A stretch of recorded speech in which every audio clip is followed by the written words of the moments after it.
Okay, well, this is our last class, and I hope all of you do well on the test. We've already had, is anybody here that just passed the test this past? Yeah, okay, you did. Yeah, I think we had at least one. Congratulations to you. So we had some other people, and did you pass general? I didn't take it. They gave me a peek at it, and I looked at it, and I had to blink a couple of times to make sure I read English. We've had a couple people that passed general as well. So if you pass tech, I'd recommend give it a shot. You know, there's some questions that are similar. Some questions are similar or pretty much the same. And then there obviously are some differences, but it doesn't cost any extra money. So if you pass technician, and by the way, if you don't pass technician, you can take it again. Now you do have to pay a separate fee if you take it the second time, but if you missed it just barely, you might consider it taking it a second time. So, but I hope all of you passed the first time, then you don't have to worry about any of those things. You don't have to worry about do you want to take general. So we're going to continue, we're in chapter 6 now. Like some of the digital modes, literally, they're very, very narrow. And it'd be tough literally to scan up and down the bands if you had to scan the whole band for these digital modes to find them. You could listen for them. Those of you who were here, we listened to what some of them sound like. But even so, it would be tough. So what they've done is we've come up with voluntary agreements, what some people used to call gentlemen's agreements, to organize the bands. It makes it easier to find what you're looking for.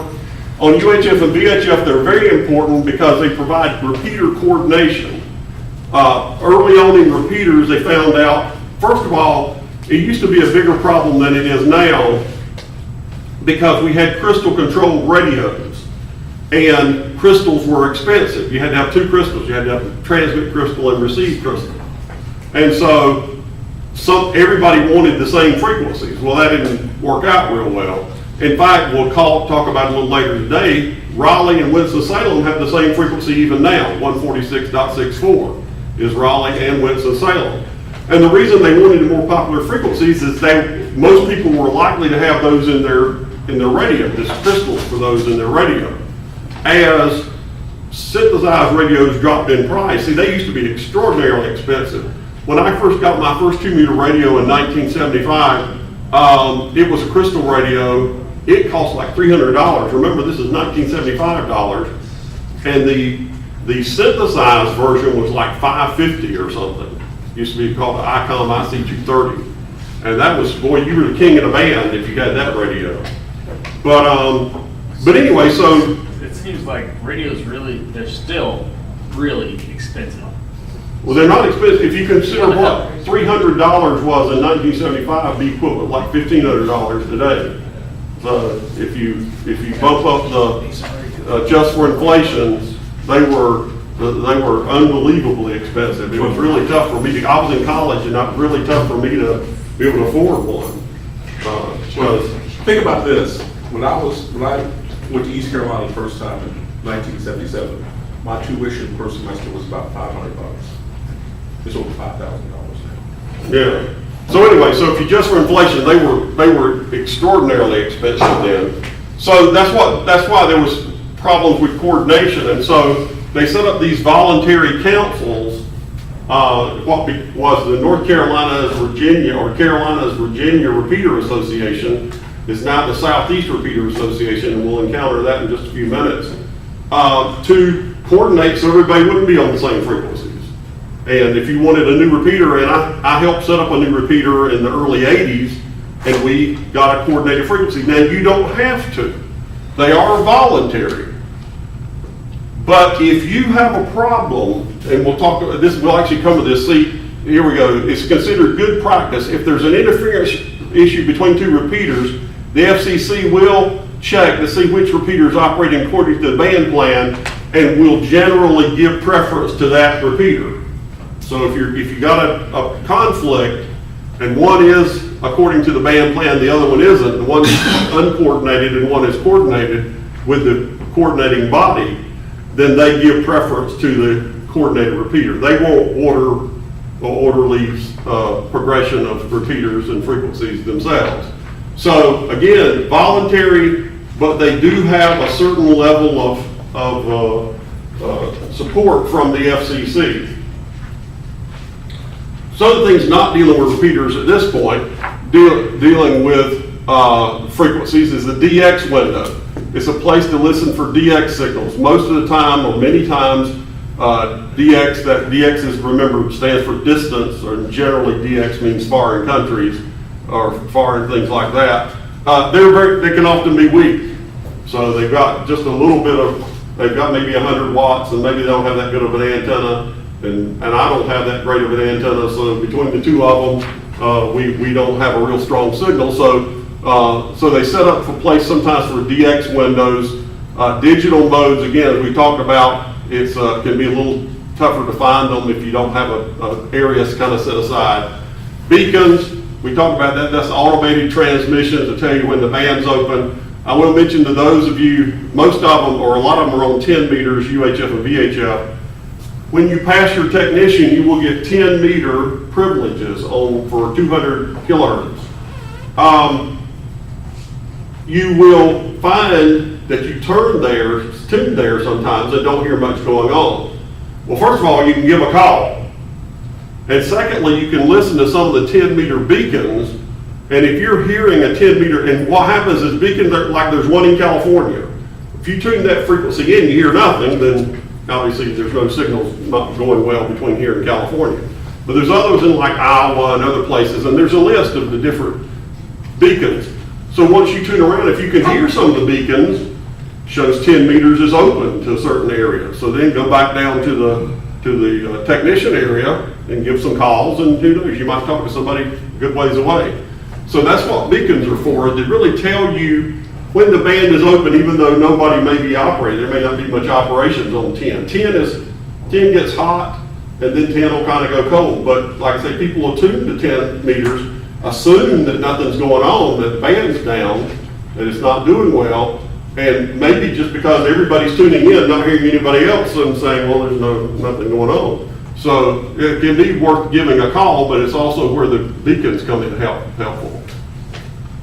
There's any number of kind of technologies where you have really weak signals. There's one guy I was reading the other night. He's worked all states with 300 milliwatts. That's a third of a watt, about a third of a watt. But he's now trying to work all states at less than a 10th of a watt. So like a 20th of a watt. So there's different kinds of weak signals that they have areas sometimes set aside for people doing the kind of unusual kind of things. That's super QRP. Remember, low power is generally considered 5 watts and below. But this guy's taking it to a whole new level. Satellite uplinks and downlinks. That's a place, again, where they have band plans for areas like that. And then simplex, amidst all the repeaters on 2 meters, there are places where I can talk to you directly, and we don't want to interfere with a repeater while we're doing that, so we have certain areas set aside for simplex operation. Repeaters inputs and outputs, we've already talked about that. That's why they're coordinated. There's a voluntary band plan, and then there are regional coordinating bodies that help you do that. If you want to put up a repeater, then they're the first ones you need to talk to. And I tell you what, they gave us a frequency in 81 or 82 that was not considered a good frequency or prime frequency for reasons I won't get into. I did my own work, found a frequency that I didn't think we would be interfering with anybody, went back to them and said, can we go on this frequency? They did. They checked my work, and they said, yeah, you can have that frequency. So if you don't get a frequency you want now, they're all over the place, so it doesn't make as much difference. But in those days, it was location, location, location. So we wanted a better location for our repeater, and so we were able to talk. So the coordinating groups are good to work with. It helps me that I know the frequency coordinator. I've known him for 40 blank years. I won't say 40 how many, but I've known him since before I got my ham license, and that was a long, long time ago. But anyway, they will work with you if you decide you want to put up a repeater or get involved in that. Control links. Radio is often used to control the repeaters, turn them up and down, and do other things. And so there's frequency set aside for control links. There's frequency, what's called calling frequency, on 2 meters, it's 146.52. On 70 centimeters, it's 446.0, and they're bolded because they will possibly be on the test. So, 146.52 is what a lot of people listen to as they're traveling on 95, if you're on one of the interstates. A lot of times you can switch over to 5.2 and just say, is anybody around, this is W4CP, and somebody will say, yeah, I'm listening. And actually, again, long ago when I was coming back from Houston and I had some difficulties there and whatnot, I was driving through the middle of the night and I just happened to give a call out, and there was a soldier ahead of me headed back to Fort Bragg. I had no idea at the time I'd be working at Fort Bragg. And he said, hey, it was like 2 o'clock in the morning. He said, hey, let's stop and get some coffee wherever we were somewhere in the mountains, North Carolina mountains, as I was coming back from Nashville, Tennessee, and Houston by way of Nashville. But anyway, so we stopped and got some coffee, and I really needed that break. Somewhere I wrote his name down in his call sign. I've since, of course, lost it. But it was really helpful for me. I really needed to take a break, and I probably wouldn't have taken one if I hadn't talked to somebody and he said, let's stop and get some coffee. So 146.52 is a great frequency to use for those kind of situations. It also is usually the first frequency if you're on a repeater and you switch back to simplex in order to not use the repeater and not type the repeater. That's usually the first frequency. 146.55, 3 up, and 146.58, and we'll see those listed a little later, are kind of the next most popular simplex frequencies. So this is just a listing of the band plans. This is in your book. You don't have to memorize all of these. If you get involved, OSCAR is, by the way, satellites, orbital satellite carrying amateur radio is what OSCAR stands for. So, but this just gives you some of the parts of the band plan for 2 meters. Okay. What's the national calling frequency for FM simplex on the 70 centimeter band? That's 440 megahertz band. 446, that's right, 446.000. What is the term used to describe an amateur station that is transmitting and receiving on the same frequency? Simplex. Simplex, that's right. Which of the following is true of use of single sideband phone in amateur bands above 50 megahertz? It is permitted in all amateur bands above 50 megahertz. Somewhere, not over the whole band, but somewhere on each band above 50 megahertz you can operate single sideband. And again, as a technician, you'll have access to all those bands. Okay, repeater operation. As we just said, we got this question. If simplex is operation on a single frequency, duplex is when you transmit on one frequency, receive on another. That's how repeaters typically operate. I will mention that there's something called full duplex. We do not have full duplex. Duplex that we have means when I'm talking, I can't hear you. And when you're talking, you can't hear me. On our phones, we have full duplex. So you can be talking and I can interrupt and say, wait just a minute. We can't do that, so it's not like a I phone. think that depends on your service provider. I don't know. Well, yeah, okay, yeah. Ideally, You're going for it. yeah, ideally you can do that. So, yeah, I had a phone call drop Thursday, and I was in an area with good coverage. I have no idea why it dropped. But anyway, so the way we refer to them is we've talked about there's 146.64. That's the RARS machine. They call the machines 146.88. 147.27, and these are all the frequencies that you listen to. That's the repeater output. You're hearing the repeater on that, and when you key the mic, automatically, even from the earliest of the 2 meter radios, you will automatically transmit 600 down, 600 megahertz down, in this case 600 up, because that's the band plan. But we say, if I say, let's go meet, I'll say, let's meet on the 8.8 machine, or the 2.7 machine, or 6.4 machine. So that's the shorthand for saying 146.64 repeater. So that's just the typical shorthand that's used. So if you hear somebody say, let's go to the 6.4 machine, that's what they mean, the 146.64.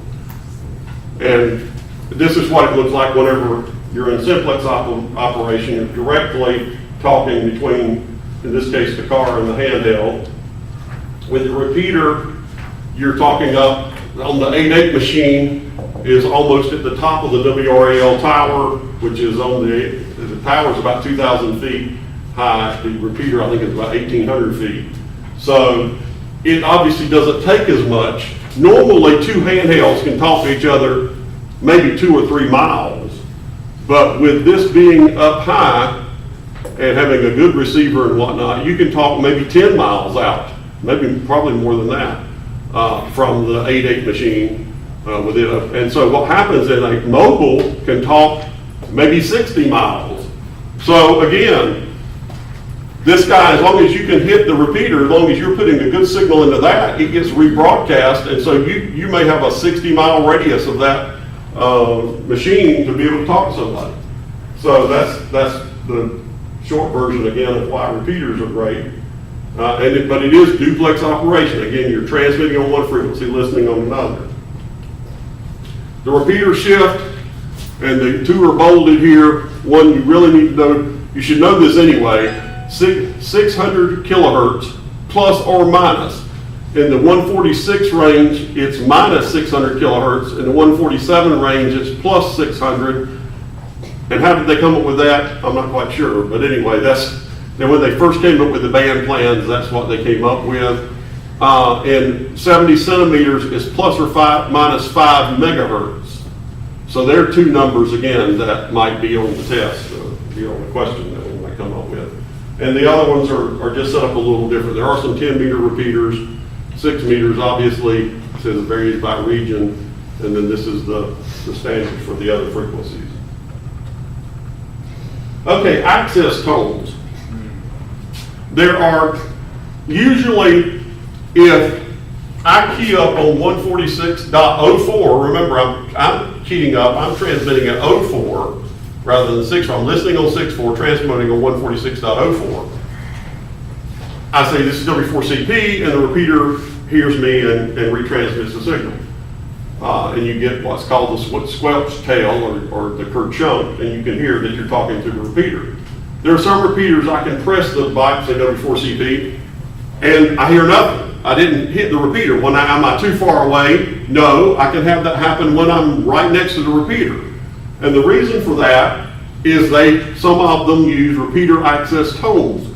The CTCSS, which I never can remember what it stands for, coded something, continuous code, yeah, whatever. I never can, for some reason I've never, but anyway, actually I don't think you have to remember that. It's also known, it had a professional name, Motorola gave it actually a trademark name called Private Line, so a lot of people call them PL tones, which again is easier to say than CTCSS. Then there's something else called DCS, digital control stretch squelch, digitally coded squelch. And then there's even something else called tone burst, which is a little different. Why do they do that? It's obviously a little more complicated. Now, most of the radio, some of the old, if you buy an oldie but goodie radio like the first one I have, they're not set up to handle these tones. Newer ones, really anything in the last 25 years, you gotta understand I've been around a while, anything in the last 25 years will have it. But if you get one of the ancient ones from the mid-70s to maybe mid-80s, it may not have it. And why did they do that? Well, first of all, there used to be a lot of pagers that were on frequencies close to the 2-meter band, and they would sometimes cause interference to a repeater. Spurious signals, actually things they shouldn't be doing, but sometimes it's better to come up with a fix than it is to fight it with them. So we would come up with a toted squelch, so if they would normally interfere with the repeater, their pager signals wouldn't have the PL tone or the DCS tone or whatever, and so they wouldn't trigger the repeater. By the way, these are also called sub-audible tones. Unless you have the hearing of a dog, you can't tell that they're being transmitted because they're at frequencies that you typically don't hear. So that's one of the reasons. The other reason I just mentioned is 146.64 is used in Winston-Salem and Raleigh. Well, normally if I'm in Raleigh, I'm going to have trouble hitting Winston-Salem. Unless say somebody from Winston-Salem just went to the beach and they're coming back on 40 and about Greensboro or maybe Burlington, they say, I want to see if I can talk to somebody in Winston-Salem. Well, there they may tend to bring up the Raleigh and the Winston-Salem repeaters. So that's not good. We don't like that, because if he's talking to somebody in Winston-Salem, he doesn't really want to be tying up the Raleigh repeater. So in some cases they use PL tones, and PL tones are most common. That's what you see more often. So they use those to determine which repeater you're on. And so now repeater handbooks list a tone that is used. Now the big boys, like 146.88 doesn't have a tone. It's established there, it's been there, there's no repeaters around. Actually, there's one in Asheville at 146.88. Again, these are some of the ones that have been around since the early mid-70s. But, so they don't have tones, but some do. So anyway, the repeater handbooks, the magazine that you can get from SERA, S-E-R-A, or the repeater handbooks you can buy from the ARLL, they will all have the tone if there is a tone required. And a few places run tones on occasion. They don't run tone most of the time, but if they're getting interference, they'll turn the tone on. So it's usually, it'll put the tone in like a little star or asterisk and say tone used sometimes. So you want to know that it's there. But so that's another thing you have to program into your computer, your radio, if tone is required. There's one other thing you can use tones for, and if you've used family radio systems, you may have been involved with that and not realized it. At a ham fest, 146.52, the simplex frequency is just overloaded because lots of people are there, and I'll be with you and I'll say, you go in that building, I'm gonna go over here, and we'll coordinate, we'll get back, in an hour or something. Well, lots of people are saying that. And this predates cell phones too, so way back before cell phones were common. But what would happen is while I'm listening to 5.2, I'm hearing 500 other people coordinating with their friends saying, I'll meet you back and all this, and sometimes you just don't want to hear all that. So I can set up the handhelds, both handhelds, with a tone so that only whenever my friend, in one case I'll mention my father was with me, his handheld had to have that tone, and unless I heard that tone on 5.2, my squelch never broke. I never heard a peep. So we set up our handheld so that you had to have that coded tone, the PL tone, and your squelch wouldn't break it. It was funny because my father came to me one time and said, I think my radio's broken. I hadn't been hearing anything on it. I said, that's because we got the PL tone programmed into it. So he had forgotten about that.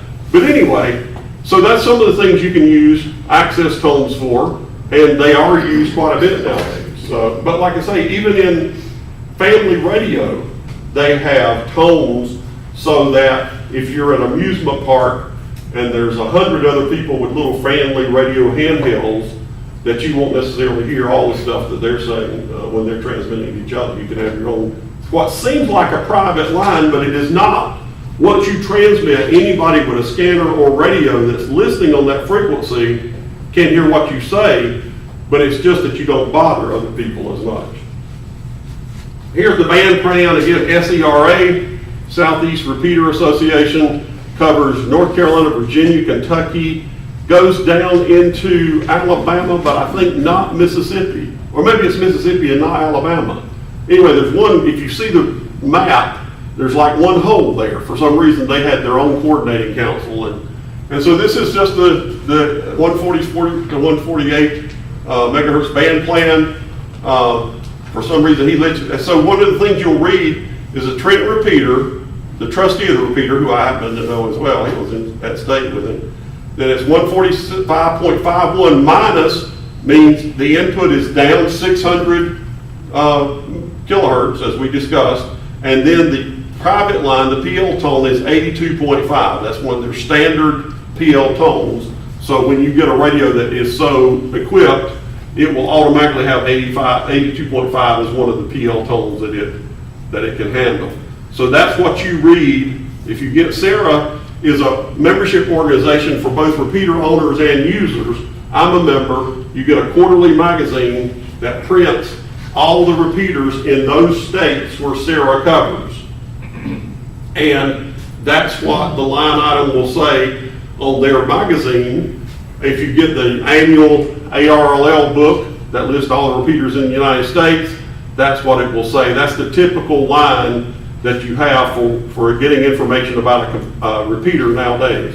You really don't have to know who the trustee is or who the person that's responsible for the repeater is.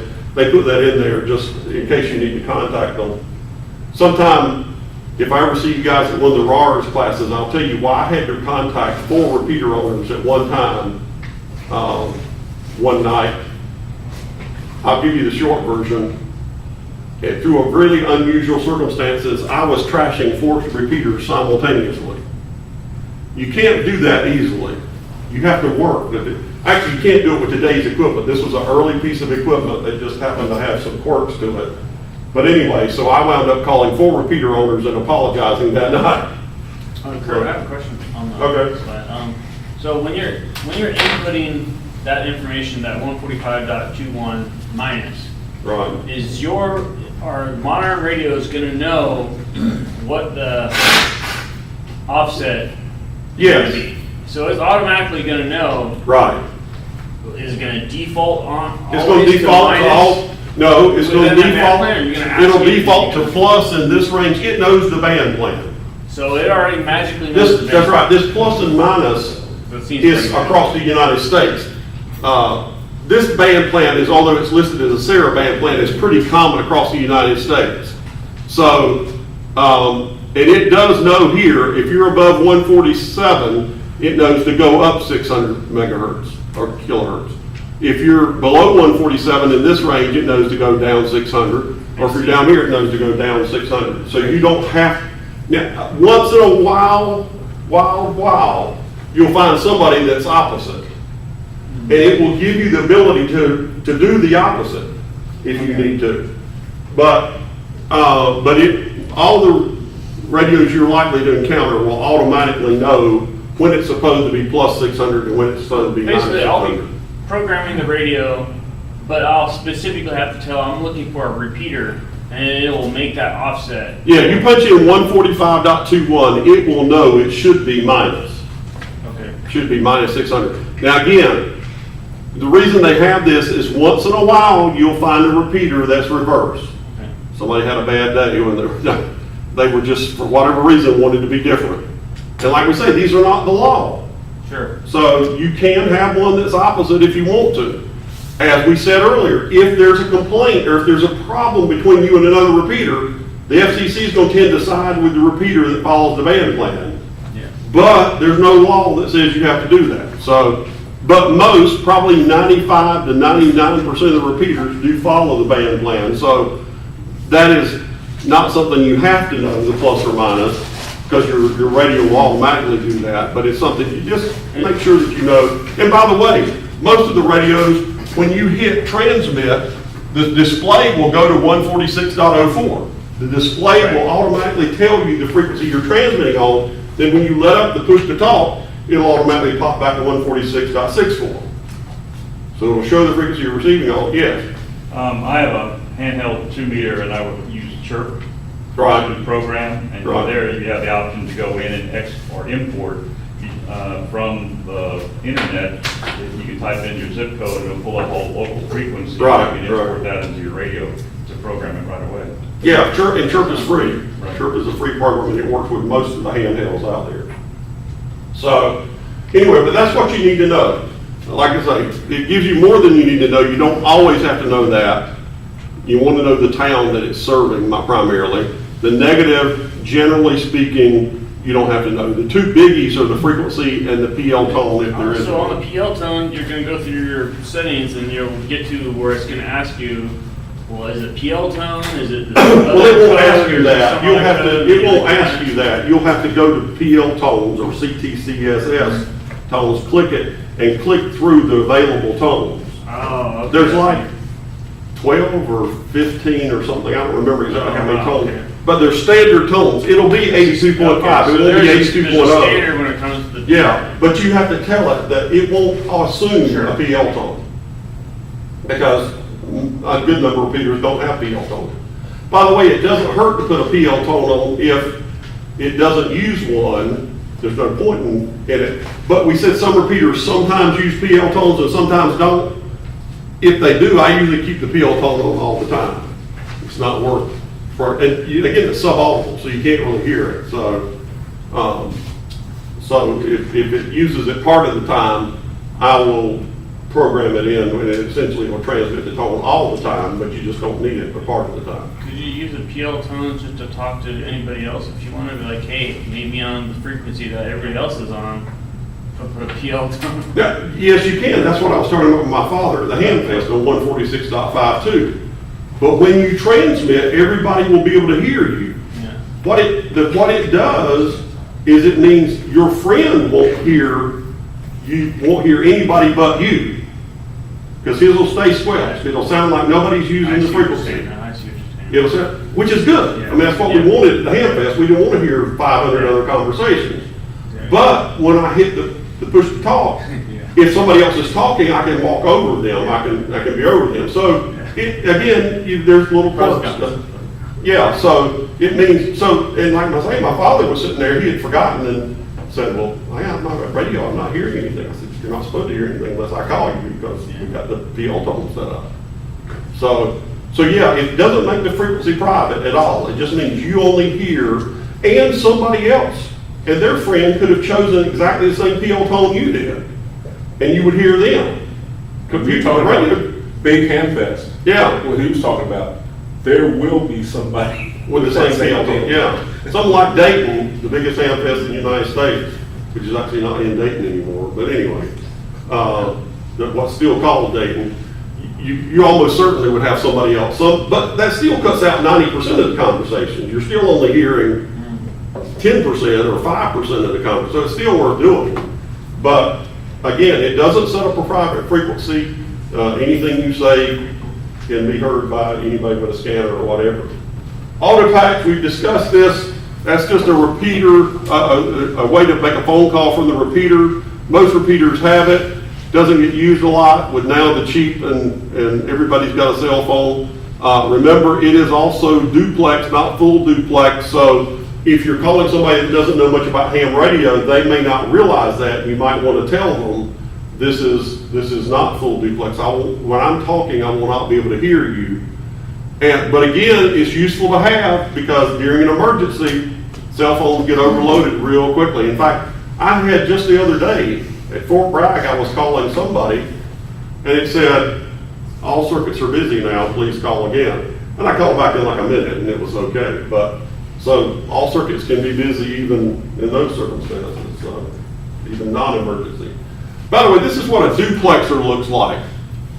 This is what allows you to use the same antenna for transmit and receive at the same time. Remember, when the repeater, I'm transmitting at 146.04, it is at the exact same time transmitting the big signal on 146.64 that my friend is listening to. So that normally, if you transmit into a receiver, you're going to blow up the receiver. The receiver's not designed to have a 5 watt or 50 watt signal injected straight into it. How do they prevent that from happening? They use what's called a duplexer, and these are tuned for the actual frequency in use. They have to be tuned for, and there actually are some smaller ones. This is like about the size of the one we had when I put up the repeater in 82 or 83. But that's what, and as you can see, this is a coax connector. This gives you some sense of how big it is. So this is the coax. But that's just what a duplexer looks like, if you ever want to know. Again, there are some smaller ones now, but there's some aspects of it that can't be reduced in size, so they're still reasonably good size if they're high power. Okay, repeater timeout control links. I'm one of those people, I listen a lot, but when I start talking, I talk a lot. Maybe that's because I'm teaching and whatnot. So most repeaters have a timeout switch that if you speak more than 5 minutes in total, or certainly more than 10 minutes, it will automatically cut off. It's not that it doesn't like you, it assumes that somebody has a transmitter that has hung up. That's automatic, and that's what happened to me that time I trashed 4 repeaters simultaneously. Without me knowing it, my microphone push to talk had been pushed, and it was transmitting a continuous signal. So the repeater figures that's what's going on, and so it shuts down. It has to be generally, actually now they usually reset themselves, but they used to have to be manually reset. So ideally, you don't talk 5 minutes straight. You keep your conversations a little shorter and back and forth. But there's also something else that can happen. If I talk to you and then you come in immediately after I quit talking, the repeater never drops out. And in some of these cases, it thinks that you've been transmitting, somebody's been transmitting for 5 minutes straight or 10 minutes straight. And so you can time out a repeater even if neither one of you talks that long. Well, what you should do is let the repeater drop out before the next person talks. So if you turn it over to me, I let the repeater, you can hear the repeater go off, it makes a little swishing sound, and that's what we call the kerchunk. And then somebody else picks up. To make this even more obvious, sometimes some repeaters have what's called the courtesy beep when it resets. So I will talk, and then you say something, and then you wait for the beep. That tells you the timer has reset, and then you can talk and you won't ever hit the timeout. So that's what the courtesy beep is about. So that's just one of the things. So again, you can time out a repeater. I've done it. Don't feel too bad about it. And they don't want the repeater overheat either. No, that's true too. That's true too. But mainly it's because they think somebody has got a hung up radio. Linking, repeaters can be linked through either cables that would be down the internet or phone lines, or they can be linked. Some 2-meter repeaters are linked on 220 megahertz frequencies. So they can be linked to each other. Now why do you do that? Well, again, even at best, if I'm in Wilmington, I cannot generally on 2 meters talk to somebody in Charlotte. But by linking repeaters and have the Wilmington repeater linked to say Raleigh, which is linked to say Asheboro, which is then linked to Charlotte, I can talk to somebody in Charlotte on 2 meters. Now, it's not done a lot because you're tying up 4 repeaters. Your one conversation with your friend, you're in Wilmington, they're in Charlotte, that one conversation may be tying up 4 repeaters, or is generally 3 or 4 repeaters at the same time. So you're using a lot of resources. But it can be useful in emergencies. In Hurricane Fran in 1996, the Fran hit Wilmington, and Wilmington's phones were out, and Fran hit Wilmington literally and came up I-40. And so the governor couldn't talk to Wilmington, and we set up the Piedmont Coastal Repeater Network. I say we, it wasn't me, it was the hams in general, and the people that run the Piedmont Coastal Repeater Network set up a link between Raleigh and Raleigh and Wilmington, and the governor was able to get reports from Wilmington through that link. So that's another situation where now, in 96, cell phones weren't as pervasive as they are now. But there were cell phones around. But anyway, anybody that had them, they didn't work. So that's why you do linking, is generally more for emergencies and for that kind of thing, and also for working, essentially training for emergencies. So Piedmont Coastal Repeater Network is probably the best known. It's tied into 146.88. The Carolina 440 UHF link system is another one. There's their websites if you want to check them out. I try to donate money to Piedmont Coastal Repeater Network because I use 146.88 a good little bit and just try to help support, because these things, repeater's expensive. especially these guys that are up on the WRL tower nowadays, used to, they would let almost anybody climb the tower, and it's an elevator, you don't climb 1,800 feet. If you get up, you have to climb about 30 feet to get up to the elevator. I did go up the old tower, I went up to the top of it. Notwithstanding, I'm afraid of heights. I was hoping it would help, it didn't. But anyway, but you take the elevator up. But now, they wouldn't let me, actually, I probably wasn't supposed to go. I had a friend that let me go, that worked for a certain TV station. And he doesn't work there anymore, not for that reason, but he's retired. But anyway, I don't have a friend that do that, and they wouldn't do it anymore because now you've got to be a certified tower climber and blah, blah, blah. But what that means is they can't have a volunteer go up there and work on the repeater, even if volunteer's not afraid of heights, unless they're a certified tower climber, which they generally aren't. So it becomes expensive to keep this thing maintenance and going, and it's a little expensive anyway under the better circumstances. So I try to donate a little money every year to these guys. I don't use the 440 system. Actually, I've never used it, so I really don't necessarily support them. I'm glad that there are people that do, and if you use them, I certainly encourage you to consider, tossing a few bucks their way to help defray some of the costs. Then there's auxiliary stations that use RF control links that can or cannot be part of a repeater, and remote receivers. This is becoming more, but most of this stuff now is happening through the internet. Remote receivers and whatnot is done via voice over internet protocol, VoIP, which we'll actually get to in a little while as well. Repeater etiquette, you should listen before you transmit. You should do that on any frequency, really. Like we talked about on HF, is this frequency in use? It's a little easier on a repeater because there's less likely there's somebody talking on the repeater that you can't hear. But anyway, so you want to listen before you transmit, keep your transmission short. You got to identify every 10 minutes, that's the law, and after your last transmission, so that's very important. And as you're talking, we talk about somebody jumping in immediately after you and the repeater doesn't know that it's not a continuous transmission. Well, really, you ought to give a little space between your conversation just to give somebody else a chance to break in. So that's just some of the things you should do in using repeaters. Again, sometimes in a conversation, it gets back and forth and people forget to give a little break, but when you get less absorbed in your conversation, remember to try to give a chance for people to break in. Okay, you give a signal report. Signal report on 2 meters is different than signal reports on HF.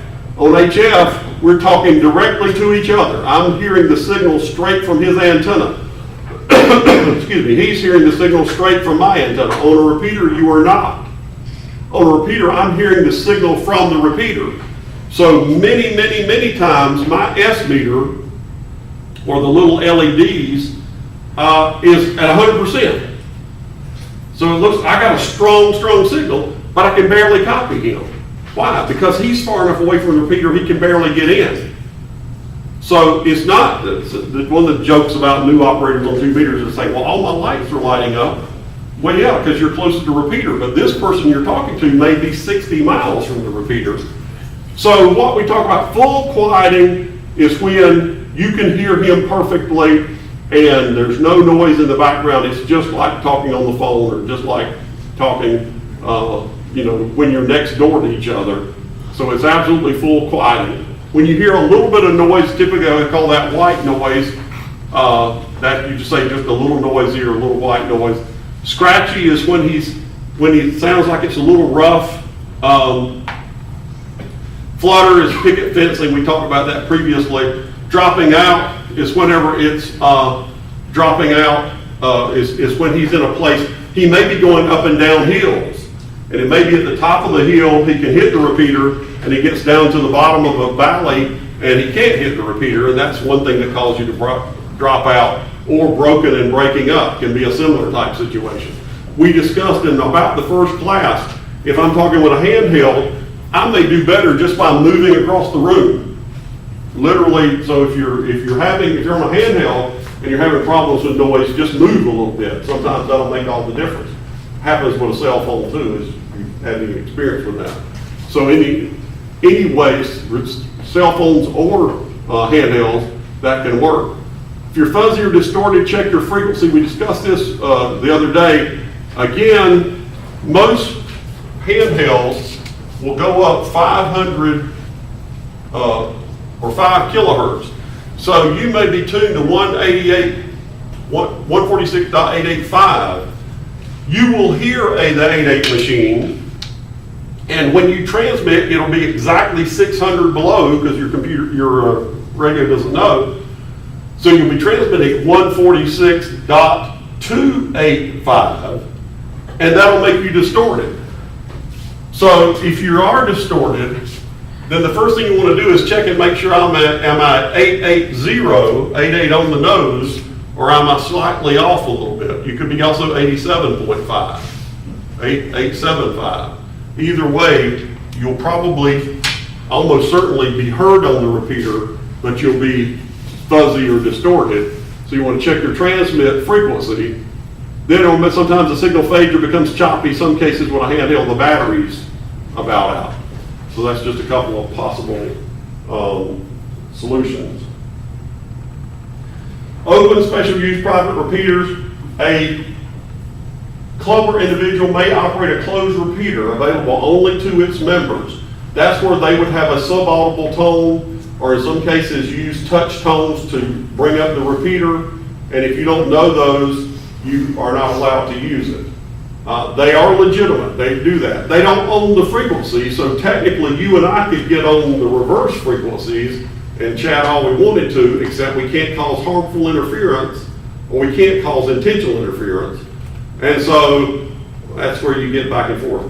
There's not so many closed repeaters anymore. I think there are in like Los Angeles and San Francisco and the really, really big cities. But when I encountered closed repeaters in 1975 when I was in Houston. There were a number of closed repeaters. There were also a number of closed repeaters where people just wouldn't talk to you. When I was in the flood looking for somebody, I got flooded in Houston in 1975 and it wasn't a hurricane. And I got on some repeaters and just nobody, I'd give my call and nobody would come back. Maybe there was nobody listening, or maybe they just didn't talk to me. I did find somebody that helped me out on one of the repeaters and got me to a little bit higher ground. Which higher ground in Houston means you're 5 feet higher in elevation. That's higher ground. So Houston's flat and I'm close to sea level. But anyway, closed repeaters are legit. We may not like them, but they are. And like I say, you won't encounter, I don't know of any closed repeaters around here, but if you go to one of the larger cities, you may encounter one. So it's not something that's against the law or whatever. Rag chewing on the repeater, that's just having a general conversation. Most of the people are using, many times late at night, they're at home. So if you can hear the other people well on the input, then you should move to simplex, and that way the repeater is not being used. Now, as we know now, because of cell phones and some other things, repeaters aren't used as much now as they used to be. So actually, sometimes the repeater owner would like for you to have like a conversation just because it shows people the repeater is still working and whatnot. But in general, if you think the repeater is pretty busy, there's other people wanting to use it, you say several times you get broken into, you might want to see if you can hear the other station on input and maybe go to simplex. Again, as I mentioned last time, I think, or time before last, if I'm mobile in Raleigh talking to you, and you're in Raleigh, and we can hear each other on input, but I know I'm going to Smithfield, which is where my mother lives, so I know in just a little while I'll be out of simplex range, then I'm just going to stay on the repeater. Stupid to go to simplex and then get noisy and then have to come back. So, but again, the real key here is be friendly, give other people a chance to break in, give other people a chance to use the repeater if they have a need for it. The frequencies that are simplex, 146.42 to 146.58. Remember 146.52 is the national calling frequency. That's the main simplex frequency. But you can use any frequencies between these are authorized. And then 147.42 to 58. What's called RARS simplex is 147.42. RARS does not own that frequency. It's just a frequency that they've designated. If you're at a ham fest and you want to talk to other RARS members, tune your handheld down to 147.42, give a call, and maybe some of the other RARS members will be on that frequency. So that's just a totally informal saying this is the RAR Simplex. Okay, you got special digital systems on repeaters. Our RLP, Echolink, D-Star, and Wires 2. Okay, IRLP stands for Internet Radio Linking Projects. That's a way for linking repeaters using the internet. Now see, that wouldn't have worked during Hurricane Fran and Wilmington because the internet was probably down between Wilmington and Raleigh. So it's good to have radio links too, because they can be a little more robust. But now you can link repeaters via the internet where literally you get on a local repeater and talk to somebody in Los Angeles, or talk to somebody in Topeka, Kansas, or talk to somebody in Beaverton, Oregon. So that you need the internet to do that because it'd be way too many repeaters to try to link radio to radio. So with IRLP, you have to use a radio to interface with it. The PC users can listen, they can monitor the mail, as they say, but they cannot talk because an unlicensed person in that case could be using the internet and they are not allowed, using the 2-meter radio and they're not allowed to use the 2-meter radio. So in this particular case, IRLP, only hams are able to use the radio part and are allowed to enter through radio, so computer users can't enter into the conversation. Echolink, the conversations don't have to originate on the repeater. You can use your computer to go into a conversation. So how do they handle the licensing thing? You have to register to use it. And when you register, they verify that you're a licensed ham. So it's password protected. So that's how they handle that. So that's the main difference between IRLP and Echolink is Echolink, you can sit at your computer and get involved in conversations, but you have to be registered to be sure that they know you're a ham. With IRLP, you have to use a repeater. Both people on the conversation, or all the people on the conversation, have to be using a repeater. D-Star is something started by the Japan Radio League. It stands for Digital Smart Technologies for Amateur Radio. ICOM has traditionally been the only manufacturer that's built D-Star radios. However, Kenwood just came out with a handheld that handles D-Star. So D-Star has been moderately popular, but because you had to be literally stuck with ICOM, and ICOM's great radio, I mean stuck with it, but you had to have an ICOM radio. It hasn't been quite as broadly used as it might have been. Now with Kenwood kind of breaking the barrier to be another vendor providing D-Star compatible radios, it might pick up. There is a D-Star repeater here in Raleigh that is up part of the time. Again, it's expensive, and so it has problems and it'll be off the air, but then somebody will say it's back on the air. Wires 2 is a technology proprietary to Yaesu and really hasn't been used. They've actually got a newer one now they call Fusion, which again will do some nifty stuff, but it's voice only. Some of the other ones, they support linking and that kind of thing. So, but main ones you need to know about are IRLP and Echolink. They're the two that you will need to know about on the test. So what is the most common repeater frequency offset in the 2-meter band? 600 kilohertz, plus or minus 600 kilohertz. What is the most common repeater frequency offset in the 70 centimeter band? 5 megahertz, plus or minus 5 megahertz. What is the term used to describe the use of sub-audible tones transmitted with normal voice audio to open the squelch of a receiver? Well, PL is a shortcut, and they want you to know CTCSS. So if you see a C and a lot of letters after it, that's probably right. But CTCSS. What are common problems that result in you being able to hear but not access a repeater even when transmitting with the proper offset? Well, this is an all of the above, because first of all, the repeater may require audio tone burst, it may require CTCSS, or it may require DCS tones. And all of those are true, and so the answer is all of the above. Which of the following describes a common meaning of the term repeater offset? You'll know that, the offset. It's the difference between the transmit and receive frequencies. Like I say, on 6.4, we transmit on 146.04. The repeater transmit on 6.4, we transmit on 04. It's constantly putting out, so we listen on 6.4, and we transmit on 04. So that's the offset. So the common meaning of repeater offset, that is it's the difference between the transmit and receive frequencies. How is an access to a IRLP node accomplished? I didn't mention that, but to do that, you have to use dual tone DTMF codes, the touch tone pad type codes. Because you have to be registered on that too, the registration, you have to know that through using the IRLP. So essentially that's using the DTMF signals on the repeater. So you have to have a little touch tone pad, and again, virtually all radios now have that.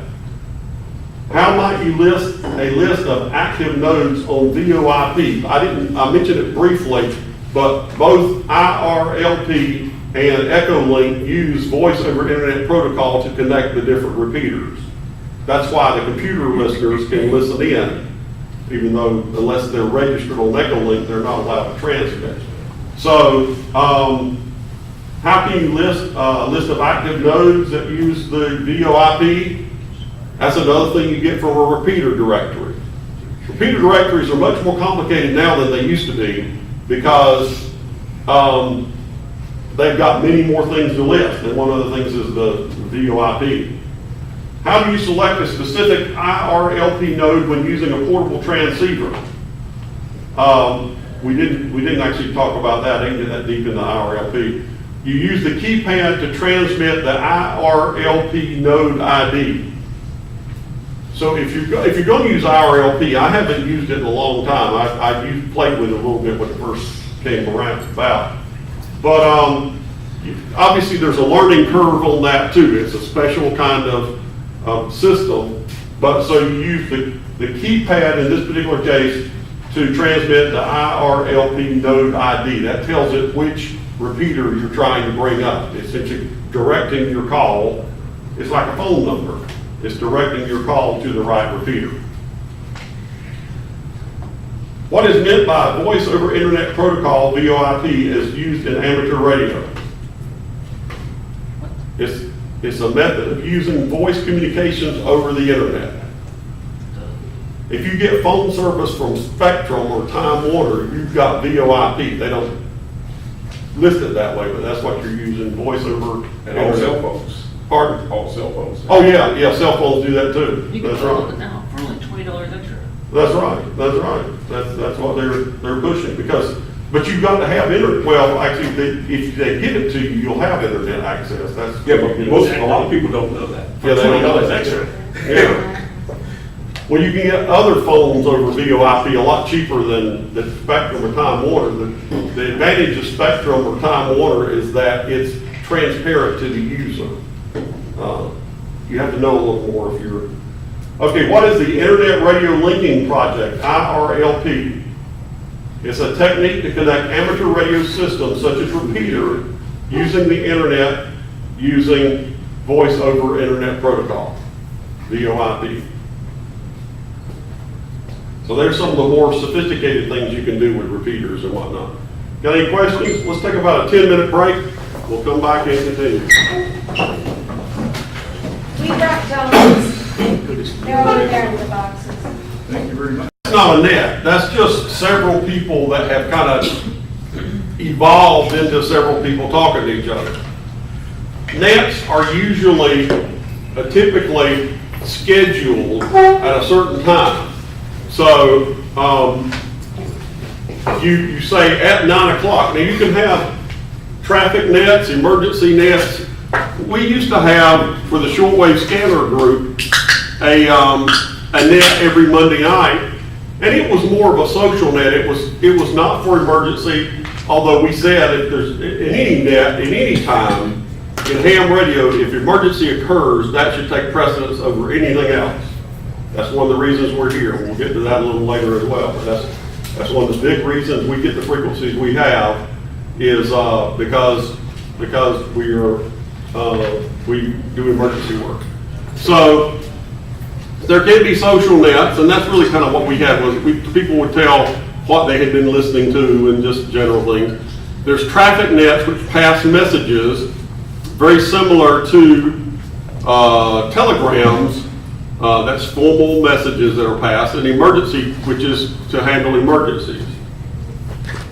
As we said, a social net can discuss hobbies, can discuss chasing awards like DX or county hunting awards, can provide support for travelers. There's a net, and I haven't heard them on much anymore, but they used to be called East Cars and West Cars. There was an East Coast Amateur Radio Society or something like that, and it was for people traveling on 40 meters. It started way back before repeaters were around, and just people traveling could have a frequency they could check into and like I say, support for travelers. You don't hear as much about that now. But the Robbers has a technical net and a trader net that's at Saturdays at 8 p.m. on the 146.64 machine. So there can be all kinds of different nets for any legal purpose and for anything you want to talk about, you can have one, and that would be a social net. Traffic nets are to pass messages, official messages, and they, a lot of them are on HF, but then there's one locally, Piedmont Coastal Traffic Network is on the 88 machine, 9 o'clock every night, and if you put a message in there, it'll get into the National Traffic Service, our National Traffic System, and it'll go on HF. Let's say you have a message for Phoenix, Arizona, it will go from there to the HF and then on to Phoenix, etc. And they're about like what used to be telegrams. And I think we covered this once before. I think in one time I got mixed up on some slides, and so I think we've actually discussed this. But this is what a message form looks like. You have the number of the message, that would be a number you gave it. Precedence, this is all called the preamble, as you can see here. I even forget what HX stands for. Check is the number of words. As we talked about with digital transmission, check is like an error check. If I say it's got 15 words and you don't get 15 words, we know there's an error. Now, if I have 15 words and you get 15 words, we can still have an error. But we're absolutely for sure we got an error if the check, the number of words that I tell you it will have, do not equal the number of words that the message actually has. So that's We sent one of these to my dad. Oh, did you? Okay. Did he get it? Okay, well, that's good. Yeah, that's great. I usually send some on field day too. We get extra points for sending them on field day. So that's why we try to send at least a few messages. I think you have to send 5 or 10 messages. I forget how many. So we'll come up with some messages. But like I say, it's very much like a telegram, and you have to say it has information on who's passed the message, but then who it's to. It usually includes a phone number. Yeah, it does have a telephone number down at the bottom. I couldn't see that from the angle here.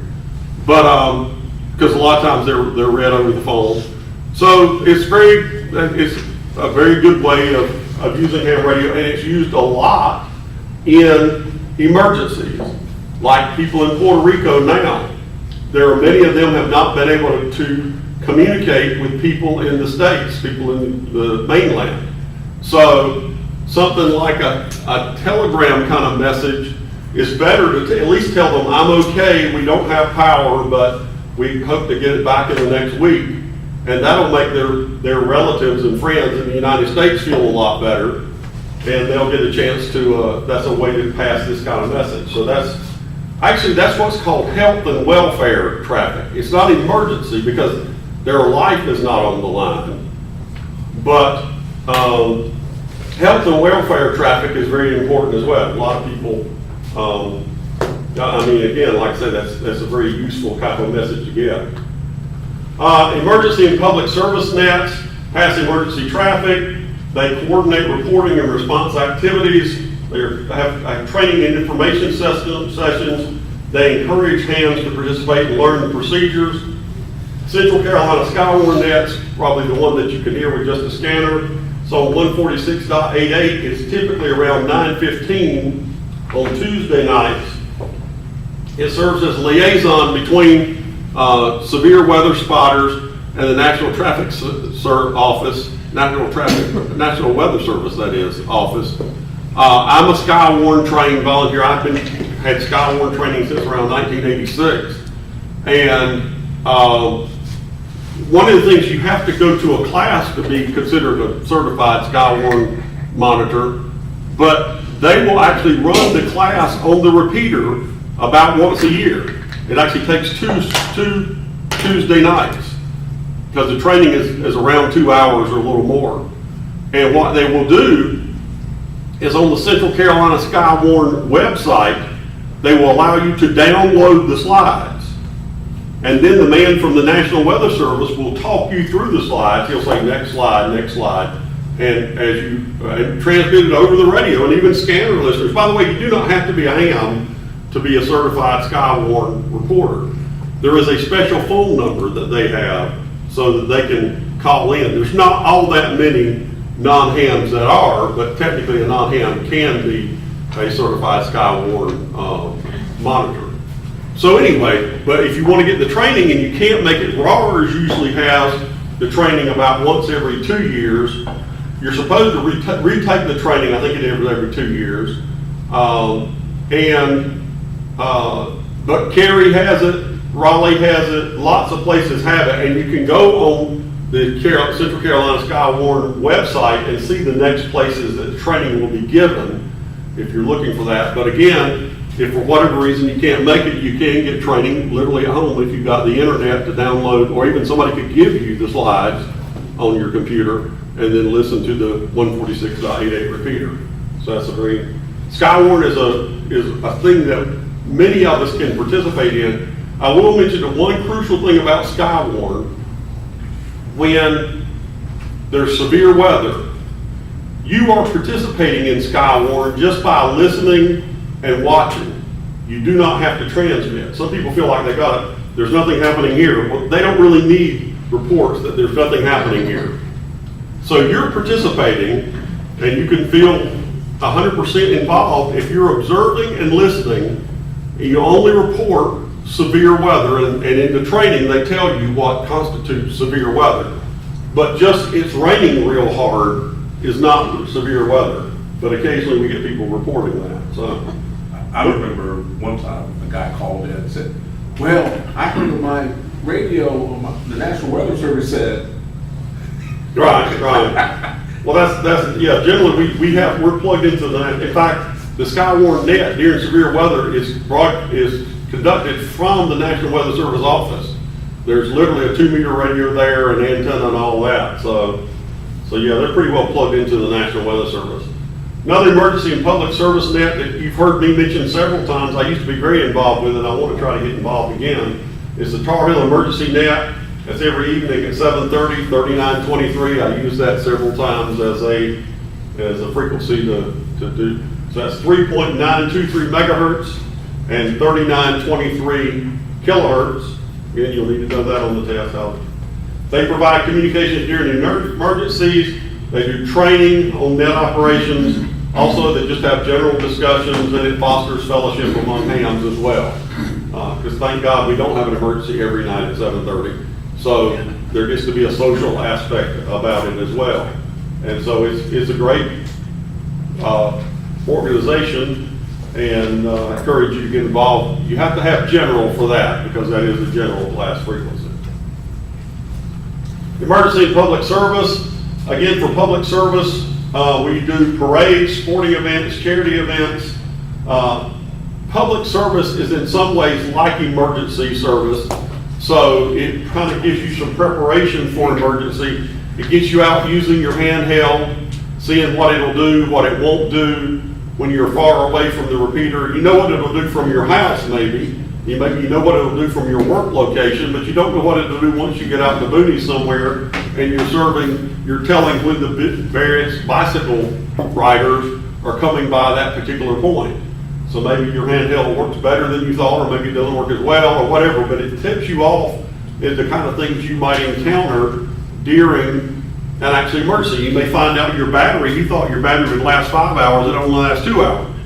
So that means for emergency use, you're going to need a spare battery at least one. So that's why it does it. Even though it's not an emergency, public service gives you experience that is helpful in an emergency. Oh, I just want, I'm gonna tell one of my experiences one Okay. time. It was on an MS bike ride, and it was really out in the boonies. So, yeah, I had my handheld, and it was very hard to get into the repeater. So I decided I would use my car as a repeater to get into the repeater. Thing I forgot was, oh yeah, I'm using battery on my car. And my car died. There is something called, and as a technician, you can use a cross-band repeat. Again, you don't have a duplexer in your car, but what you can do, if you've got a 2 meter and 440 or 2 meter and 70 centimeter radio in your car, you can set your handheld up to 440. So essentially you transmit, just briefly, it's not on the test, but this is your car. Yeah, pretty bad car. But anyway, so you're in your handheld and you're transmitting on 440 megahertz, some frequency on 440 to your car. And then it is transmitting at 2 meters. So it's talking to the 88 machine, but then you're talking to it on 440. That's say because maybe your handheld, you're too far away, like you were talking about. You're too far away to talk straight to the 88 machine, even as high and good as it is. So you talk on 440 to your car, and then your car retransmits on 2 meters, so you don't have to have a duplexer for that. And it saves your battery on your handheld. Yeah, but it takes your battery on your car. Yeah. Right. So unless you're running your car. So, not all dual band radios will do cross-band repeat. The radio I'm getting ready to put into my vehicle will not do cross-band repeat. You don't use it a whole lot, but it can be useful. So I've had radios in my cars that would do cross-band repeat. Because of the space I'm trying to put it in, the radio I got that will fit in the right space won't do cross-band repeat. So, but anyway, you can do that. In an emergency net, the net control station is the boss. You don't transmit until you're recognized by the net control station. Generally, the net control station has a strong signal so that can be heard by all the net members. If you need to get the attention of the net control station during an emergency, you start your transmission with emergency or priority, followed by your call sign. So let's say emergency W4CB. But again, then you have to be recognized by the net control. Normally, unless it's emergency or priority, when they're taking check-ins, in many cases, again, I'm W4CP. They'll say, let's take my old call, I was WB4LHI. They'll say, we'll take check-ins from call suffixes beginning from A through D. Well, this is your suffix here. And so mine's not A through D, so I don't call. Then we'll take call suffixes from E through J. And so that's not me. Then finally they say we'll take call suffixes from, L through N or whatever, and then that would be me. So you have to, one way to learn a net is listen a night or two before you transmit. That's probably the best way to figure out how they're doing. You also got to figure out that some net controls are very strict, some are not quite so strict. So, you can get a feel for how the net, there'd be different net controls, but a net generally develops a certain personality, and listening to it allows you to determine kind of what the personality is. But typically in a net, in this particular case, I would be recognized when they said we're taking check-ins from call suffixes L through R, then that would be him recognizing me among other people. But typically, you do not transmit unless you're recognized in one fashion or another by the net control station, unless, again, emergency or something priority occurs. There's different Q signals they use mainly for net participation. Primarily, these are used with CW, so you won't have to get involved with this unless you want to. One of the biggest ones that are used is, I say, QRU means I don't have any traffic. It says I have nothing for you, means I don't have any traffic. And QTC, a lot of times on code, you'll hear QTC3. Well, that means I have 3 pieces of traffic. So it says I have the following traffic, but QTC3 on CW will mean I have 3 pieces of traffic. So, but this is some of the Q signals that are used for net operations. Emergency net, again, never transmit unless directed by NCS, and even like practice emergency nets, generally called that. The traffic priority is emergency traffic, of course, priority next, health and welfare, third, and then routine traffic final. So that's the hierarchy. Okay, what should be done? We didn't mention this, but it should be almost self-evident. What should be done to ensure that voice message traffic containing proper names and unusual words are copied correctly by the receiving station? Use phonetics. Use phonetics. Alpha, Bravo, Charlie. I remember the old ones. Abel, Baker, Charlie, Dog is the old World War II phonetics. I'm not that old. I was not in World War II, but anyway, people were still using them when I first got involved, though. When I first got involved in radio, a lot of people still use the old World War II phonetics. What is an accepted practice to get emergency attention of a net control station when reporting an emergency? Emergency call. That's right, you say emergency W4CB. Call sign. Emergency in your call sign. What is an accepted practice for an amateur operator who's checked into an emergency traffic net? One of the things that they do, this is with an emergency traffic net, even if there's no emergency, a formal net, if I check in, when he calls for mine, WB4LHI, well, I will call. I've checked in. This is WB4LHI, I'm in Raleigh, no traffic. Okay, if I leave, I'll let him know. And sometimes they do what they call rechecks, where sometimes if I can't be there long, I'll check in and say in and out. This is WB4LHI, no traffic, in and out. And that tells him I'll be leaving pretty much immediately. But generally, you should tell them when you're leaving. If you can't be there for the whole net, you've got to leave for some reason, because if he gets some messages that you could handle, or say go to where you live or whatever, say this is a HF net across the country, he will assume that you're there unless you have checked out to tell him that hey, I've got to go, I'm not going to be here anymore. So the whole point is, what's accepted practice? Who checked into an emergency net, you remain on frequency without transmitting until asked to do so by the net control station. That's the official answer. But also, you don't leave without notifying them that you're going to have to leave. What is characteristic of good emergency traffic handling? This one, passing the messages exactly as received. That means if the original message is misspelled, you misspell it in the passing of it. You don't make corrections. We don't say, well, he probably meant to say so-and-so. You don't do that. You pass it exactly as received. Then if there's poor English or poor whatever, you don't correct it. Misspellings, whatever, you don't correct it. what is the preamble in a formal traffic message?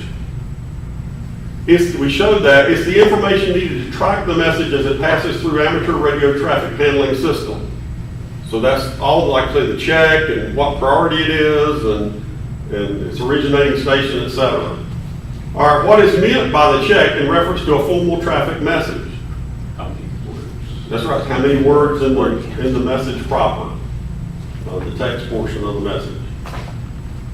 Any questions? Net control typically runs it, and you just sort of listen.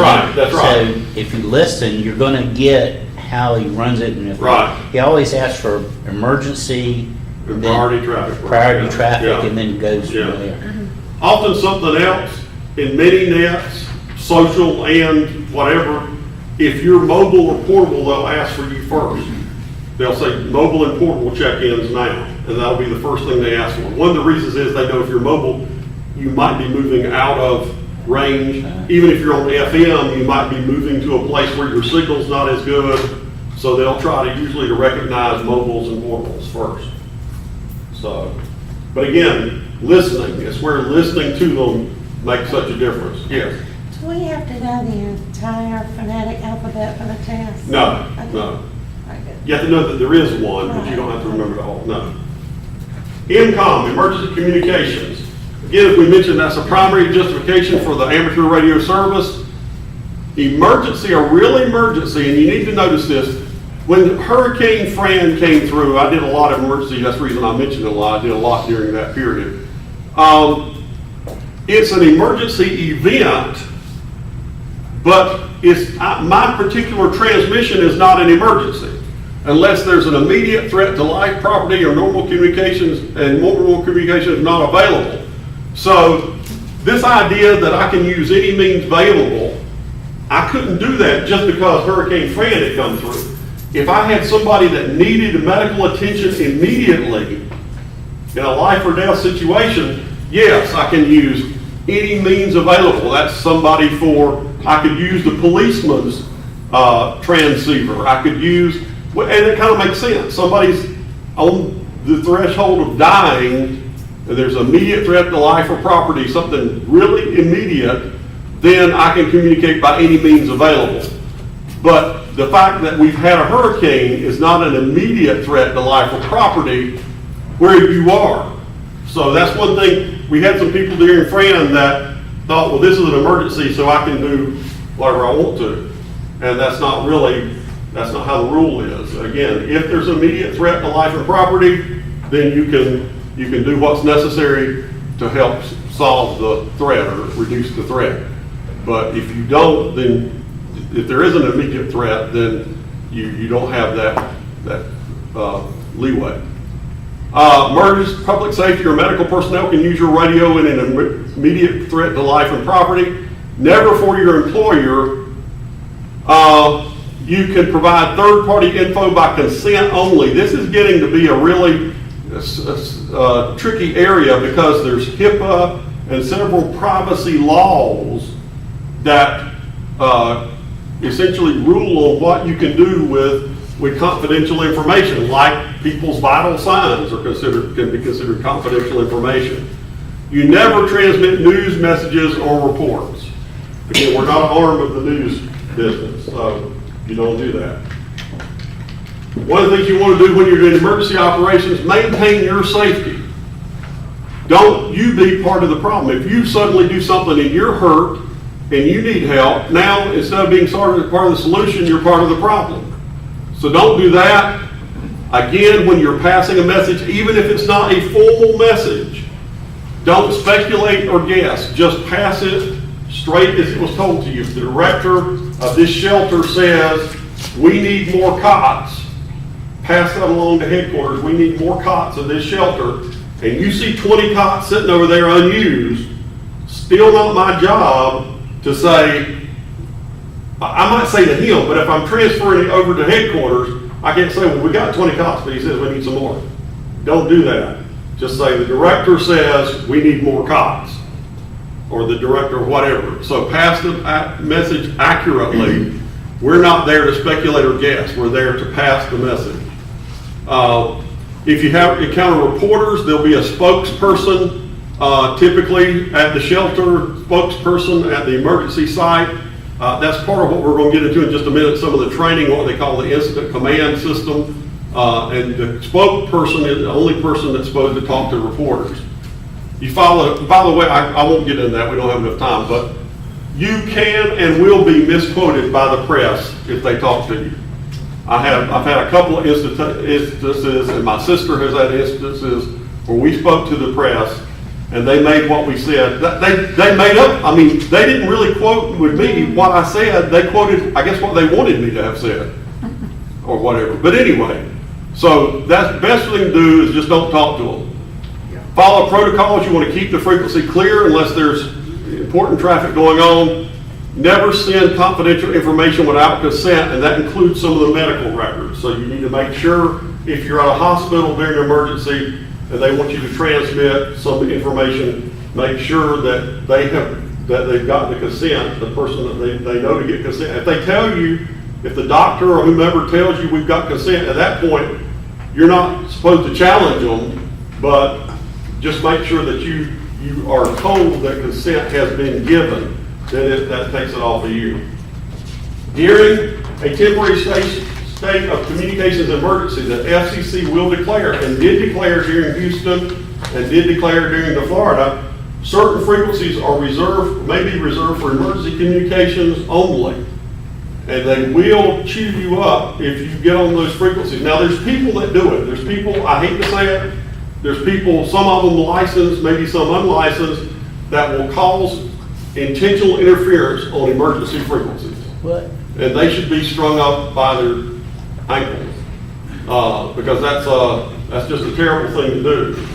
But you don't want to be part of the problem, so if you're not specifically authorized, and you will be told that you're authorized to operate on that frequency, then let the official stations use it. You can find this out at the FCC website, the ARLL website, W1AW's transmissions every night, and even I think some during the afternoon will tell that. So there's ways of finding out that information. Tactical communications. You're at station 3 during a race. So you say the last runner has passed the water station number 3. Or we need 10 additional cots at the Smith Road shelter. This is the Smith Road shelter. For coordination and status is what you do, but now, so some people will start using tactical call signs and they'll say, this is shelter 5, or this is the Shady Leaf rest stop. There's not your official identification. Now remember, I only have to identify every 10 minutes. So during that 10-minute period, I can say, this is the Shady Leaf rest stop. We've got 2 people that need attention, or we need more water, or we need whatever. But at least every 10 minutes, you have to give your official call. KM4ABC, or whatever it is, whatever you call it. So you've got to still use the standard FCC rules for station identification. ARES, the Amateur Radio Emergency Service, sponsored by the ARLL. It supports the government and private agencies like the Red Cross, Salvation Army, National Weather Service. These are voluntarily registered hands with their qualifications and equipment. When you say, why are they registering your equipment? One thing they want to know is, do you have an emergency generator? So can you be at home and have power when everybody else doesn't have power? So that's one of the things you register equipment. Also, they want to know what frequencies you can handle. Are you just on 2 meters and 440? Or can you operate HF and have HF gear? Even if you're general, but you don't have HF gear, then they need to know that. So it's voluntary. You can go to the North Carolina ARES website here and register. Typically now, when you're registered with ARES, you automatically are registered for the Radio Amateur Civil Emergency Service. That is an FCC directed emergency service. So that's a little different. ARES is voluntary and voluntary by the ARLL. RACES is an official, essentially I've never been called up in RACES. We've never had something. If you could, I guess, maybe the people in Houston have. It was not at, when Fran came through, but maybe in Houston, as long as they had problems, they may have had RACES called up. but it's where you're registered to provide communications during civil emergencies, using amateur frequencies. You're trying to help local and federal agencies during emergencies. Again, you can go to this ARLL. See, it's under ARES, the training is under ARES, but so they're tied closely together, but they are not the same. ARES is voluntary, RACES is something that the federal government will invoke. Essentially, they'll call up RACES operators, but that's a relatively rare thing, yes. Was races around before 9/11? Oh, yes, yeah. RACES is a nuclear war thing. Really, it's been around since the 60s or 50s even. Because actually, that's what it was set up for, was if there were like a nuclear exchange, then this is a way of getting the hams in a very formal and directed way to provide communications that benefits the federal government and state governments in reacting to this terrible emergency. And ham radio is decentralized. Right, So right. you can't just bomb, you'll always have some kind of. Right, it's kind of like the internet before there was the internet. There's many nodes. You can think of each of us with our station as a node. So some of the nodes may be destroyed, but others won't be. So, however, there's a new kid on the block called AUXCOM, which is North Carolina or Auxiliary Communications. And this is done through FEMA, and there is a little bit of tension between FEMA and AUXCOM and ARES. In some places, they are the same. In other places, they are separate. Some places don't really recognize AUXCOM. So the safest thing is to be registered with both of them. That's how I am. It's supported by FEMA, but you cannot just, with ARES, and this is a weakness of ARES, you cannot have any training and go up and volunteer for ARES during an emergency. And that you are not as helpful if you've had no training, because there's things that you need to know how to do. The AUXCOM requires formal training. Now, this is not technical stuff. It's more incident command hierarchy and really reporting and how to go through that. There's web-based FEMA courses. They can be taken whenever you have time to take them, but they are required. You have to have, there's 4 courses you have to take to be officially registered with AUXCOM. With ARES, you can just go to the website and register yourself immediately, and you're registered with ARES. But with AUXCOM, to meet the FEMA requirements, you have to have those 4 courses that you've taken.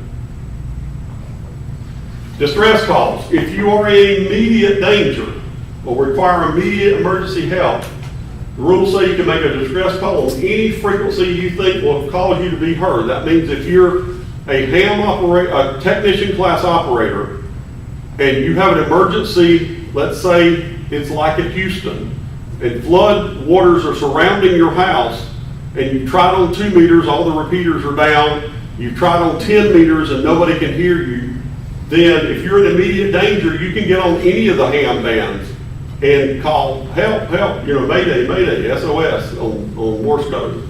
And that's okay. That's considered legal. They allow that. Again, remember, it's in immediate danger, so you want to be judicious in your use of it. But if you are, if there's life and limb and property in immediate emergency danger, then it's okay for you to do that. The FCC has ruled that you can do that. Okay, emergency communications training. 1 is to become involved in public service operations. 2 is join ARES and participate in some of their drills. Take the free FEMA courses online. The details are at the ARES website. And participate in ARLL-sponsored simulated emergency test in October. Participate in things like Field Day, which is in June, last week, full weekend of June. And that's ways you can get prepared to operate in an emergency situation. A lot of people have a Go Kit. Go Kit should be for what you need to support you and your radio for at least 24 hours. Knowing that you'll have to be independent of commercial power. So that means spare batteries. That means on your handheld, you might have a little J pole made of 300 ohm twin lead. By the way, for $5 at the Rars Fest next April, you can build your own J pole. They'll provide you with the materials and help you build your own 300 ohm J pole. You can roll that up in your pack.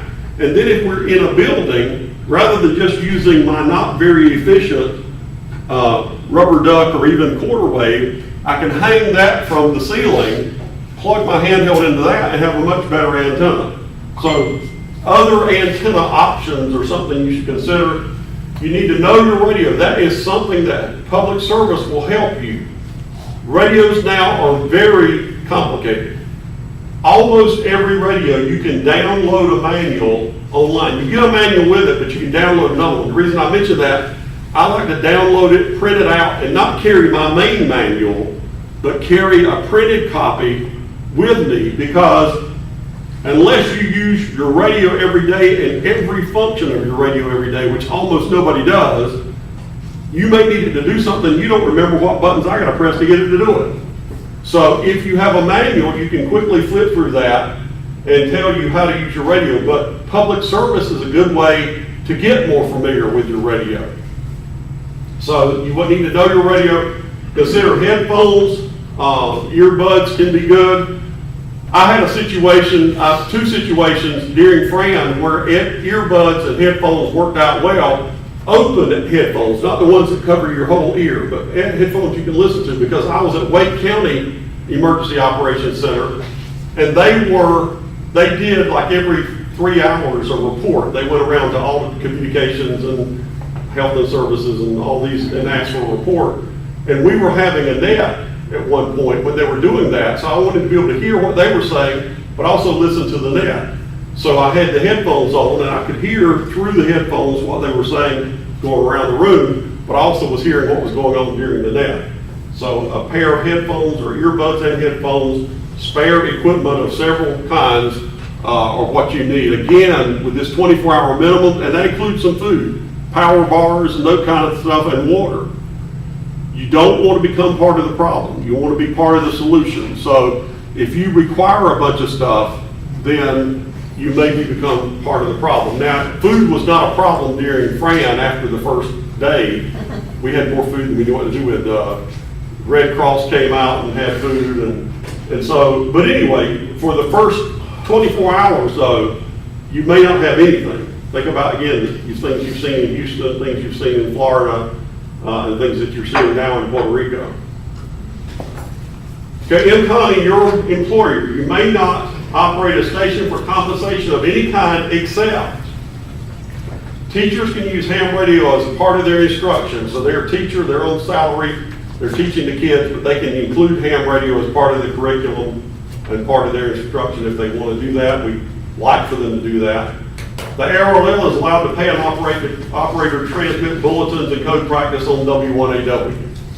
So ARRL got a special exemption from the FCC in that. Okay, review. When do FCC rules not apply to the operation of an amateur station? Never. The FCC rules say during an emergency you can do certain things that you can't otherwise do, but that's still part of the rules. They never don't apply. They're always applied. That's why, again, that you've got to be sure it's an emergency, because their rules kind of say what's an emergency, and you want to be sure that your emergency fits in with, again, immediate threat to life and or property, so that you that you meet their qualifications for that. What do RACES and ARES have in common? They both provide communications during emergencies. Again, ARES is voluntary and kind of voluntarily called up. RACES is something that is rare, but that the federal communication calls up. The federal government calls up. Which of the following describes the Radio Amateur Civil Emergency Service, or RACES? This is an all of the above. The three statements that are included is a radio service using amateur frequencies for emergency management or civil defense communications, It's a radio service using amateur stations for emergency management, is an emergency service using amateur operators certified by a civil defense organization as being enrolled in that organization. So this is an all of the above. So if you get that, that's the answer. Are amateur station control operators ever permitted to operate outside the frequency privileges of their license class? Yes, only if necessary in situations involving the immediate safety of human life or protection of property. So again, very rare that it occurs, but it can occur in those situations. The FCC rules say you're not breaking the rules. You're following that part of the rules that said under those circumstances you can transmit on any of the frequencies. So, probably a good example is if you came up and a police officer was shot. You can Oh, yeah. The police officer's radio. Sure, and most people would figure that, I mean, would guess that. Yeah. I mean, because if you've got that kind of emergency, then, but it is codified in the rules.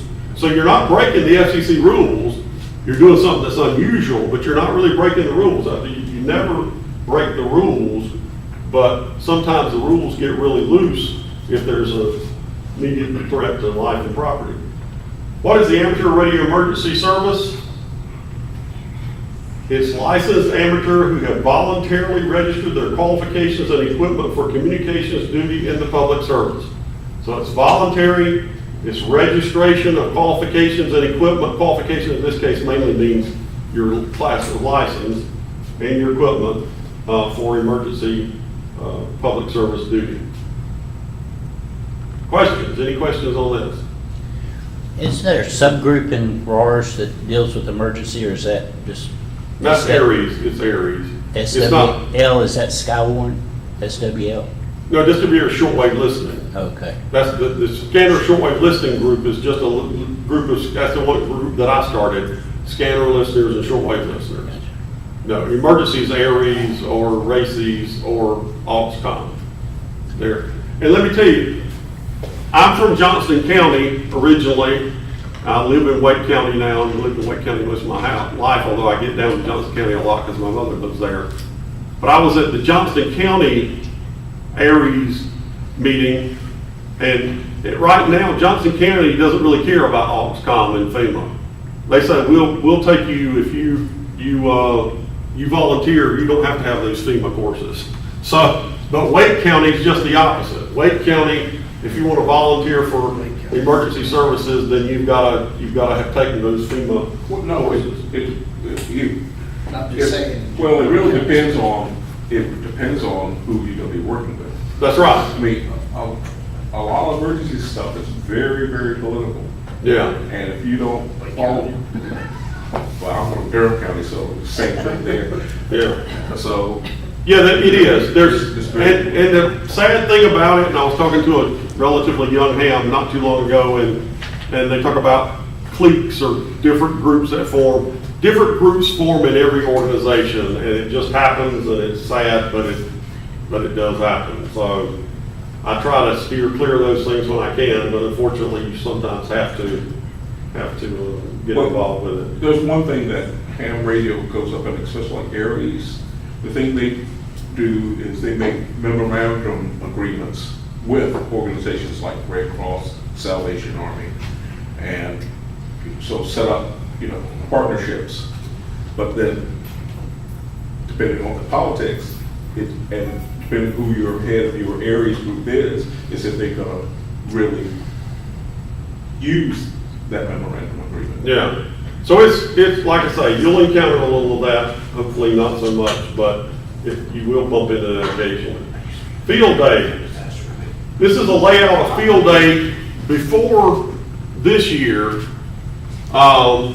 Actually, this is several years ago. This is when I handled the 15 meter phone station, and it used to be down here, and then it was over here, but we've moved from this whole site. This was a farm out near Sharon Harris, actually. What's the little town there? Anyway, out down 64 west of Raleigh.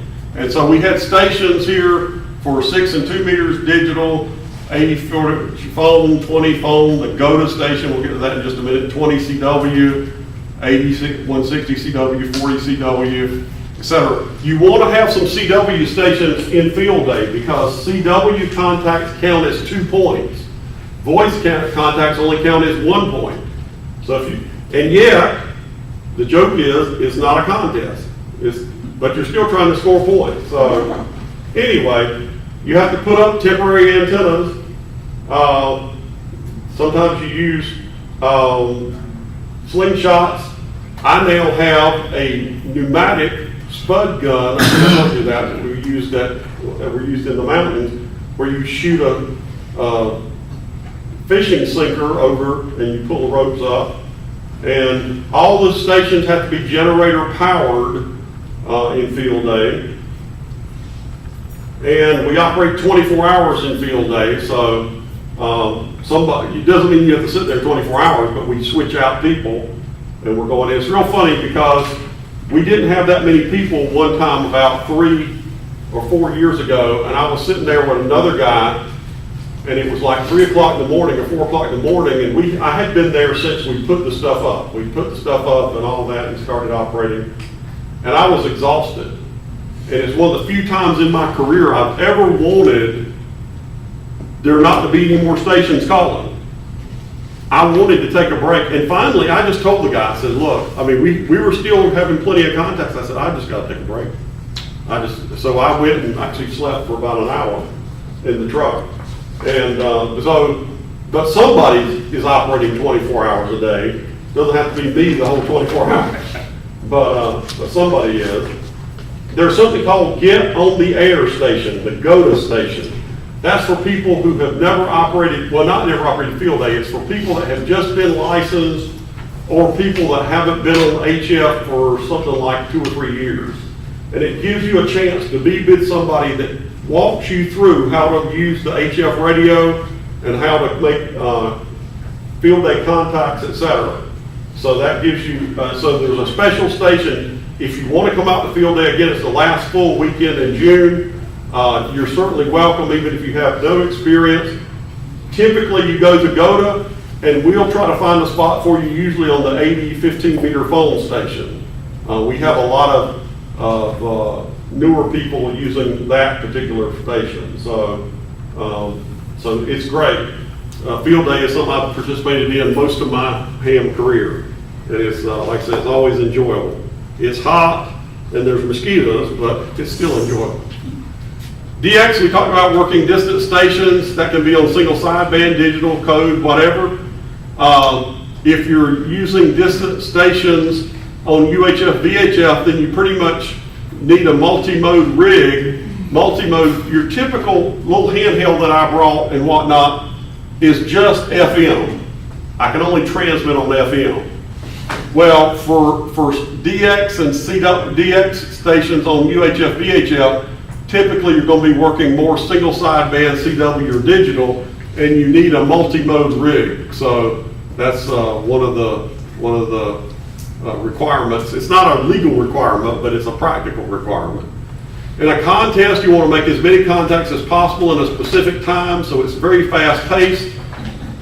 Brief exchange of specific information. You will send only the minimum information needed for proper identification and the contest exchange.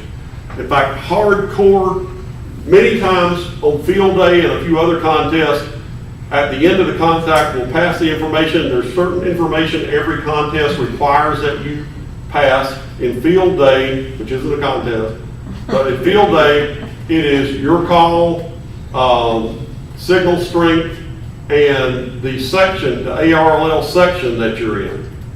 And typically after you pass that, we'll say 73, good luck in the contest. Hardcore contesters don't do that. 73, good luck in the contest is wasting time. We make the next contact, on to the next station. So depends on how hardcore you are.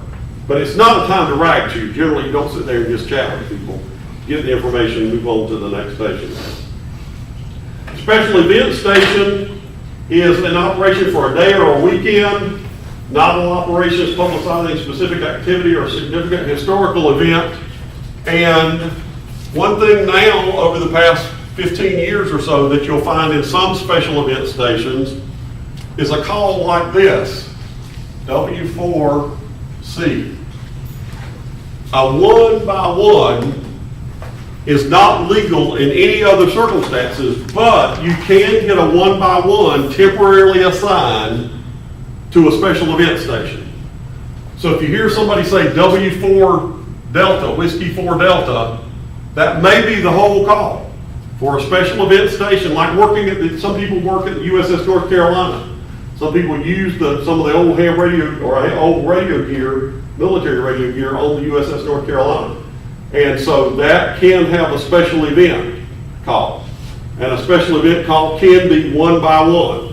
So if you hear one of those calls on, it's not necessarily illegit. It may be a special event station. But no individual is assigned those type calls. The shortest call you get is a 1x2 or 2x1, like AK4H or W4CP. But 1x1s can be heard in special event stations. Fox hunting is finding a hidden transmitter. It's physical, you do that on foot. You use what's called RDF techniques, radio direction finding techniques. For that, you need directional antennas and portable equipment. It's good training for people to locate sources of noise interference or jamming. And what it will do, somebody will set out a little battery powered, obviously, and generally very low powered transmitter because it's battery powered. And it just sends out a signal. And so your hunting may be in the woods, maybe in the park, somewhere downtown Raleigh, might be out in the woods somewhere. There's people overseas, and an increasing number of people in the United States, that it's very big sport for them. In fact, they have to be runners because they're running through the woods trying to find out where the hidden transmitter is. So they got to be in good shape to do that. But fox hunting, like we say, is something a lot of people enjoy doing, and I've done it a few times, and it can be a lot of fun. Satellites. Contacts can be made by any amateur licensed to transmit on the uplink frequency, and that pretty much will be you because almost all the uplink frequencies are technician bands. You want to use the minimum power needed to make the contact. As always, the U/V mode is where the uplink is on the UHF 70 centimeter band and the downlink is on the VHF 2 meter band. But again, as a technician, you're legal on 70 centimeters and 2 meters, so it doesn't matter. These are some of the satellite subbands in various frequencies. AMSAT is the big organization that handles getting satellites put up. We pay for the satellite, hams do through donations, and then we hitch a ride on a rocket to run the satellite. Actually, Russian hams did a thing they called SoupSat. They took an old Russian spacesuit that is no longer used anymore, stuffed it with a radio, a battery, and a few things like that, and one of the Russians just pushed it out of the space station, and it just floated away, and it ran for like 3 weeks or 4 weeks, and then it burned up in the atmosphere, but it was a neat little thing and relatively low cost. Doesn't have to be high cost to deal in satellite communications. Where are we here? Yeah, you generally will need a computer which will have a satellite tracking program which will tell you where and when you can hear. These satellites are not geosynchronous. You know, your direct TV dish, and your dish network TV dish, they all point in the same direction all the time. But our satellites are what's called LEO, low Earth orbit satellites, and they're constantly swinging around the Earth. So it'll come up, you can track it going over, and then it'll go down, and literally the time of tracking may be 10 minutes. In other words, the satellite passes can be relatively short. So you need what's called the Keplerian elements, which tells you about the orbit. You need the beacons that are on satellites that will tell you where they are. Not all satellites have beacons. Doppler shift is a change in frequency due to the relative motion of the of the satellite. Some of the tracking programs can give you output frequency, apparent output frequency, which compensates for Doppler shift. Spin fading is signal fading due to the rotation of the satellite and its antennas. So you can have that. And PACSAT is a satellite that delivers digitally FM packet radio. Used to be a lot more of those than there are now, but there's still a little bit of that going on. So low Earth orbit, you need to remember that. Spin fading, but it doesn't take a lot of equipment on really a lot of money. This is from the RARS Fest in this past April, and this guy is operating on satellite. He's holding two antennas. One is on 2 meters, one is on 440. He's got in a little bag here 2 radios, one transmitting on 2 meters and listening on transmitting on 440 and listening on 2 meters. And he literally was using his arm to track the satellite as it was going across. Now you can have all kinds of real fancy equipment to do that, but he was doing it on his own. Actually, somewhere here I'm there because I didn't take this picture, but I was in the picture somebody else took. But anyway, so I watched him do it. It was a lot of fun, and it takes a little money, but not. You'll see people with satellite, ham radio operators with satellite dishes, etc., where you don't have to have that to operate satellites. You can do it with much more kind of bootstrap kind of situation. Are there any geosynchronous ham satellites? No. Those geosynchronous slots are very coveted, I'm sure. and they're expensive. You don't just get one of those. And to be honest, there's not enough of them. The other countries claim we've hogged the there's only so many slots across the geosynchronous belt. Yeah. And they claim we claim too many of them. Of Yeah, course, they're all military. we got there first, so, we own the moon. We're the only person been to the moon, so. Actually, we don't own the moon, but technically we could. In the old days, that's the way it would have been. The flag's there. Pardon? The flag's there. That's right. We're the only flag on the moon is U.S. flag. So, slow scan TV and fast scan TV. Slow scan uses audio bandwidth. You can send that on HF. It takes about 20 seconds for the full picture to appear. You'll see the picture coming across the screen in passes. There'll be one pass, then paint another, and then paint another, and paint another. And that can actually be done in 3.5 kilohertz bandwidth on the HF band. It is a lot like watching a slow slideshow because you're not getting live action. You're getting different slides with pictures on it that people have. Usually like a QSL car, they've got their license, their call sign on it. They've got their address. They've got other information like that. We do have the ability to do fast scan TV only on 70 centimeters and above because it takes such amount of bandwidth. Now this is the old NTSC television. I think everybody here is old enough to remember the old television before digital television.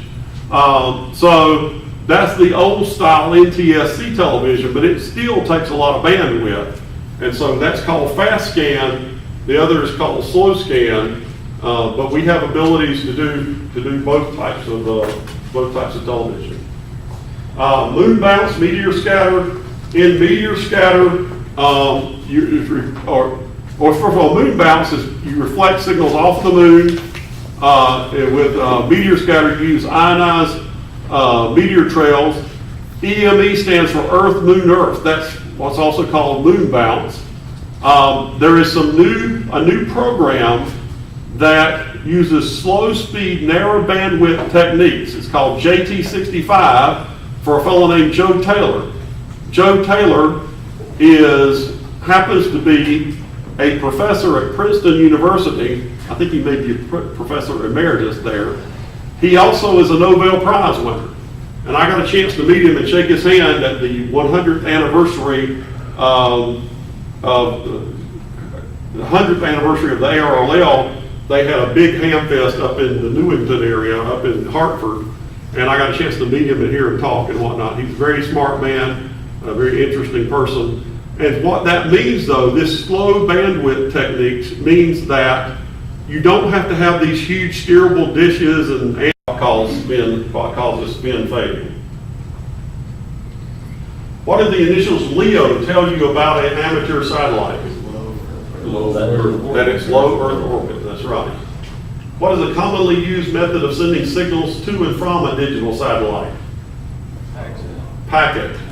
Yes, a lot of them use packet. Okay, this one is, we covered it, but it has a little more formal thing here. What is the FCC Part 90 definition of telemetry? The Part 97 definition is a one-way transmission of measurements at a distance from the measuring equipment. So you're getting measurements at a distance, that's telemetry. Well, I first heard of the word telemetry was when first satellites went up. They were sending back telemetry. That was sending back measurements and information from a distance about that particular instrument, which in which case was a satellite. What is the Part 97 definition of telecommand? It's a one-way transmission to initiate, modify, or terminate the functions of a device at a distance. So you can make changes and control a device at a distance. What is the maximum power allowed when transmitting telecommand signals to radio control models? 1 watt, that's right. Okay, what is required to place an on-air station identification? What is required in place of on-air identification when sending signals to a radio control model using amateur frequencies? Put a label on the transmitter, that's right. Has to have the licensee's name, call sign, and address. Name, call sign, and address. What type of transmission is indicated by the term NTSC? You don't have to know what NTSC stands for, but what are we talking about? Fast scan, that's right, analog, fast scan, color TV signal. Okay, we'll get into safety in just a minute, but I want you to know this is not safe. This is a man that wanted to work on the end of his beam, so he put a wood, I don't know, 2x8 or something there, and he's crawled out on it, holding on to the beam, hopefully that he's not heavy enough. He's good, he's tied into the rope that goes all the way up. Yeah, that's right. That's right. He's good. Yeah. Well, He falls, he's not a complete idiot, but yeah. He falls, he's still good. Well, actually, I'll tell you something real quick. I didn't realize this. Only a few years ago, actually, there was a policeman that could climb towers and liked to climb towers. And on weekends and whatnot, he would do that for hire at other police stations and other police organizations and law enforcement organizations. He went up a tower and he slipped and fell. His belt caught him, but he was hanging upside down. And he didn't have anybody under the tower working with him. We'll talk about that in a few minutes. He died hanging upside down from the tower because your body doesn't really like to be hanging upside down, and he was hanging there for a couple of hours, and apparently, for whatever reason, he was seemingly in pretty good shape from what I read, but he just couldn't handle that. So that's one of the things that started. Now they have certified tower climbers. Now, we don't have to have them for our towers, but for any of the commercial towers, you have to have somebody that's certified. That's like I was saying, that's why it's more expensive to have maintenance on a repeater at the 8.8 repeater than it used to be, because A lot of repeaters are on commercial towers. oh yeah, that's right, and so that just makes all of them more expensive. Okay, take about a 10-minute break. We'll get started about 10 till the hour, and I will be starting on chapter 9. Is Max still around? Who? Max.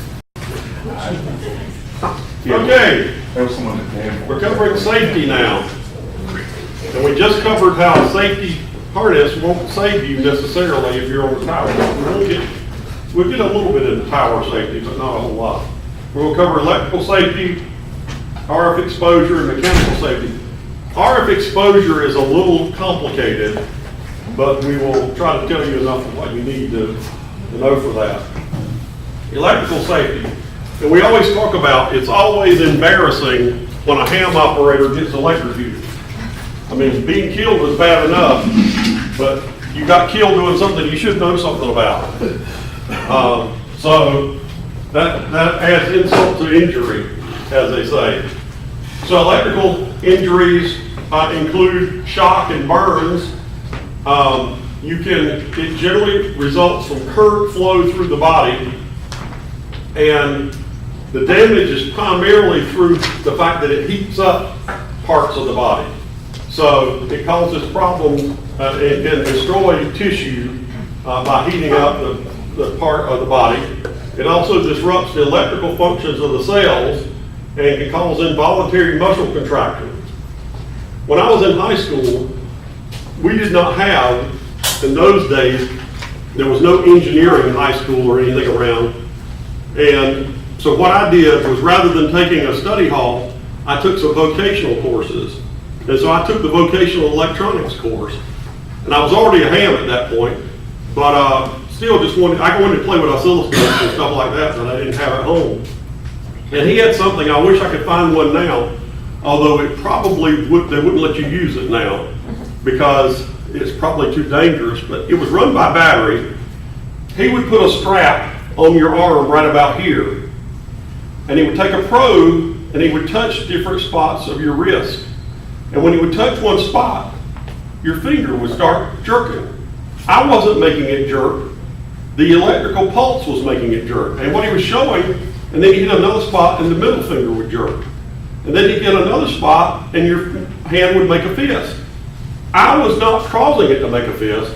That electrical impulse by a not very powerful battery was overriding the electrical impulse that my brain was sending to my hand. And actually, some people asked, did it hurt?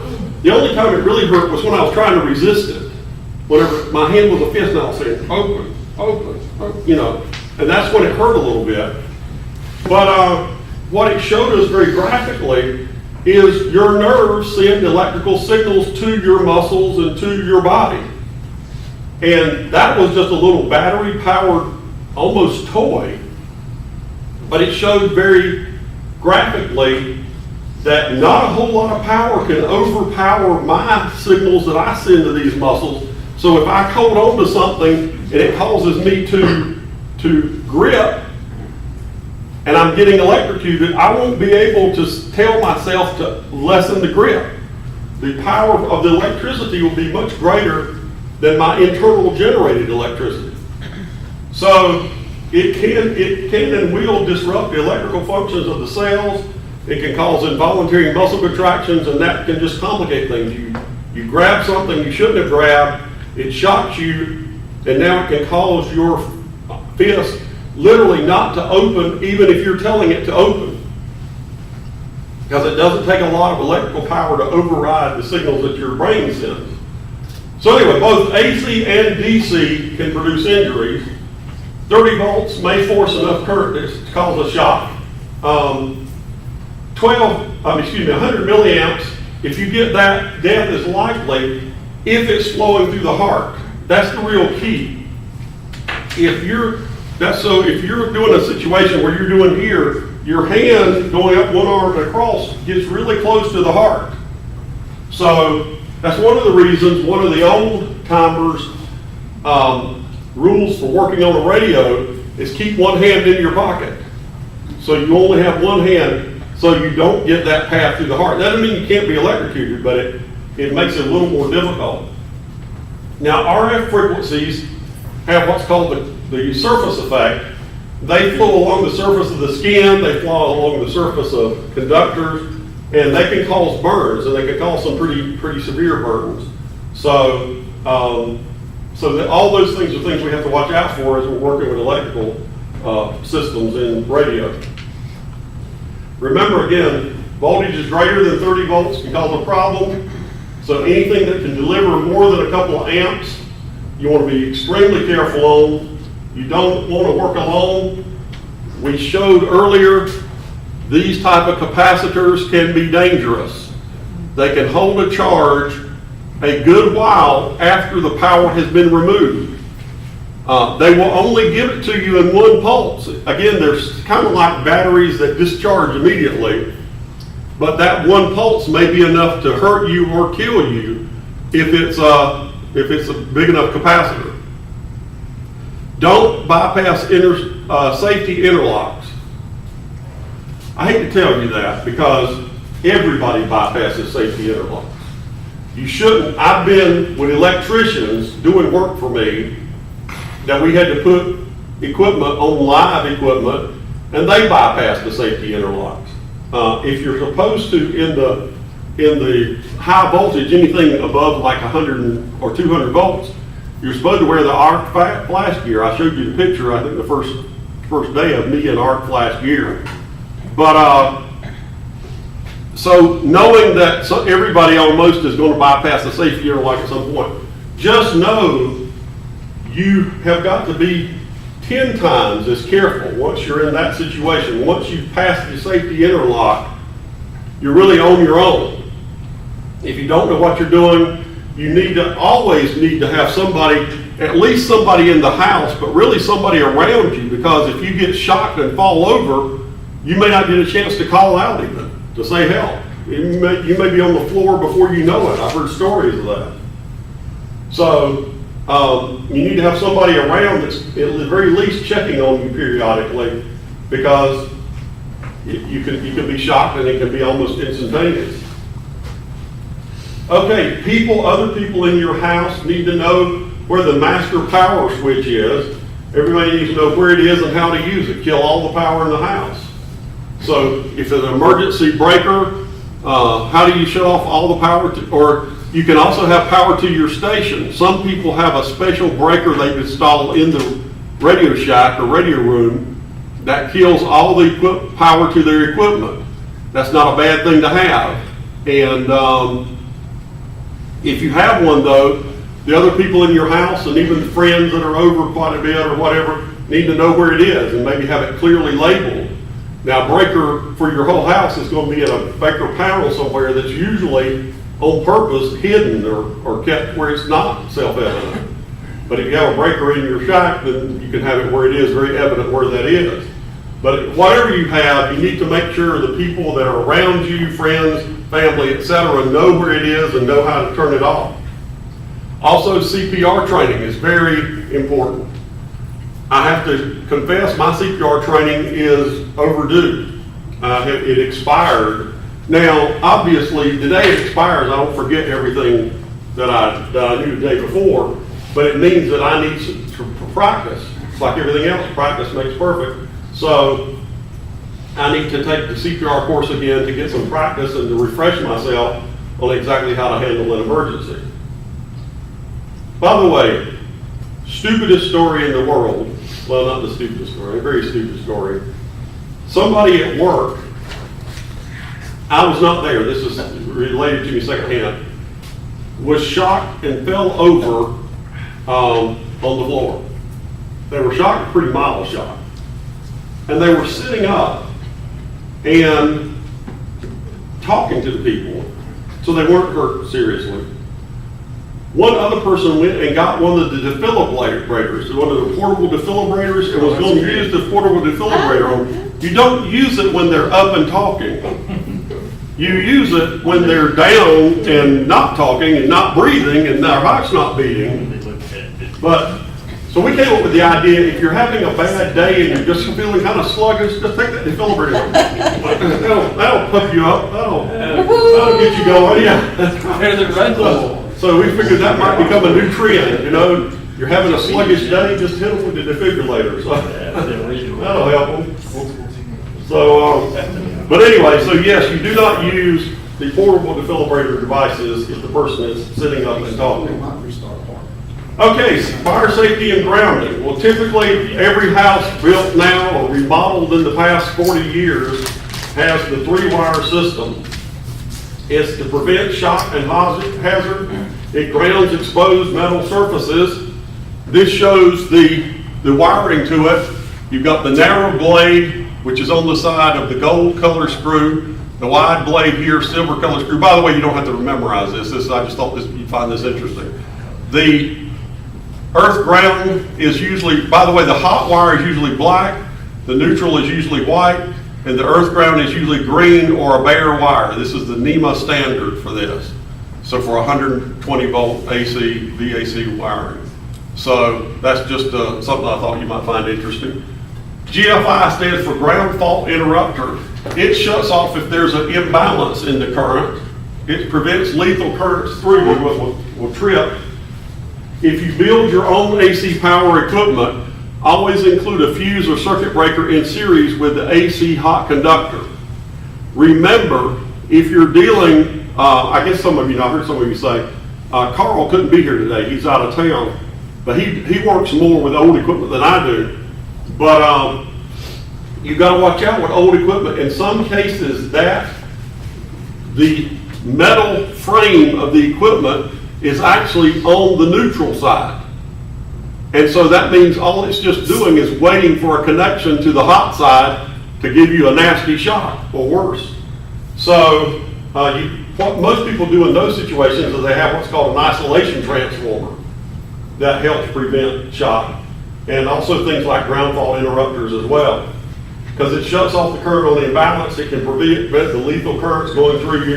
And again, if you build your own equipment, and even in these cases, make sure it's well fused or with a circuit breaker in series with the AC hot conductor, because that also can protect not just the equipment, but protect you, which is the most important part.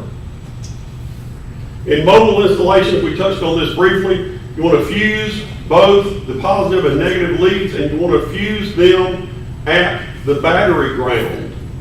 And you want to use the battery ground because you can't always bank on. Used to, you would get one hot wire from the battery and ground it anywhere on the vehicle. But now, because there's so many non-metallic parts used, not all vehicle metal is grounded. It may be insulated through fiberglass or rubber stamp boots or whatever, so you don't necessarily make a connection back to the battery ground. And secondly, doing that, even if it does connect back, can introduce noise into your radio. So obviously you don't want that kind of noise in your radio. So you want to be sure that you get the wire all the way back to the negative lead of the battery and use that for your ground connection. As you're going through, we talk about generally you got to get through the firewall. You want to use grommets or sleeves to protect the wire from chafing. The thing about mobile sources, vehicles, is they vibrate and they shake. The best vehicle, the best, most expensive one you get, vibrates and shakes. And if you've got a wire going through a sharp metal firewall, as it shapes and vibrates, it's going to scrape the insulation, and sooner or later, it's going to get down to the wire and cause a fuse to blow. That's the good solution, or a fire, which is the really bad outcome. So be sure you use grommets or sleeve to protect the wiring from chafing. Lead acid batteries can be hazardous. We talked about that. You want to make sure that shorting the terminals can cause burns, fire, or an explosion. So none of those are really good solutions. Also remember, the acid in the battery is just that. It's an acid. When I was in high school, I had a car, old Volkswagen Beetle, and I had battery problems, and I was trying to think I could stretch the battery life by replacing the acid. And I did that, and it didn't really help that much. But I got some of that acid on me, and I didn't think much about it. But all of a sudden, little holes began to appear in my pants where the battery acid had dropped onto my pants. So it just dissolved it. Then it got to my skin, and it started burning. So that was even worse. So make sure it can cause burns, fire, and explosion through the electrical portion of it. But also you got to watch out with the acid. It can have some real negative consequences. And one of the negative consequences during a battery exploding is the acid being thrown up into your face, and in some cases your eyes, which can cause blindness. Another reason you should wear eye protection if you're working with your battery. Pardon? Even lipo batteries can burn. Well, that's right. Yeah, they've been known. In fact, you're not supposed to carry them, or be very careful with them on airplanes, because they caught fire while being transported by air. In high school, we had some robotics equipment, and the chargers for the batteries on them had two settings, fast and safe. Oh, really? Fast and It's like safe, a switch on okay. it said Yeah. that. We put it on fast for a little too long and it just burnt up. It was just a pile of smoke and Oh, yeah. black melted goo on the floor. You have to watch out when you get battery chargers for even like your handhelds. I got a cheap battery charger, was not for my Icon handheld, an older handheld I had, and it was not the approved Icon charger. And I put it on the battery, and I went over to the battery, and so that battery was hot as a firecracker, because that charger was not really appropriately sized for the battery. So you gotta be very careful. You can economize in some cases, but sometimes it'll cost you more in the long run than buying the better piece of equipment. You want a ground to prevent a shock hazard, you want a ground to prevent lightning damage, and you want a ground to limit problems with strong RF fields in the station. So you really got three reasons there. One, it's assume you're Superman and the shock hazard doesn't bother you. You still don't want strong RF fields in your station, and you want to do something to minimize lightning damage.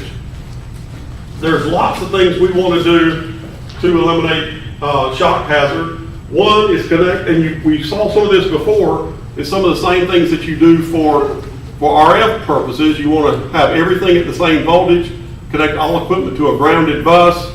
You can use a copper pipe or large gauge wire, or what else, a piece of flat copper actually works the best. Connect it to a ground rod, and the connection links for shock hazard are not important. They can be important for electrical purposes or electronic.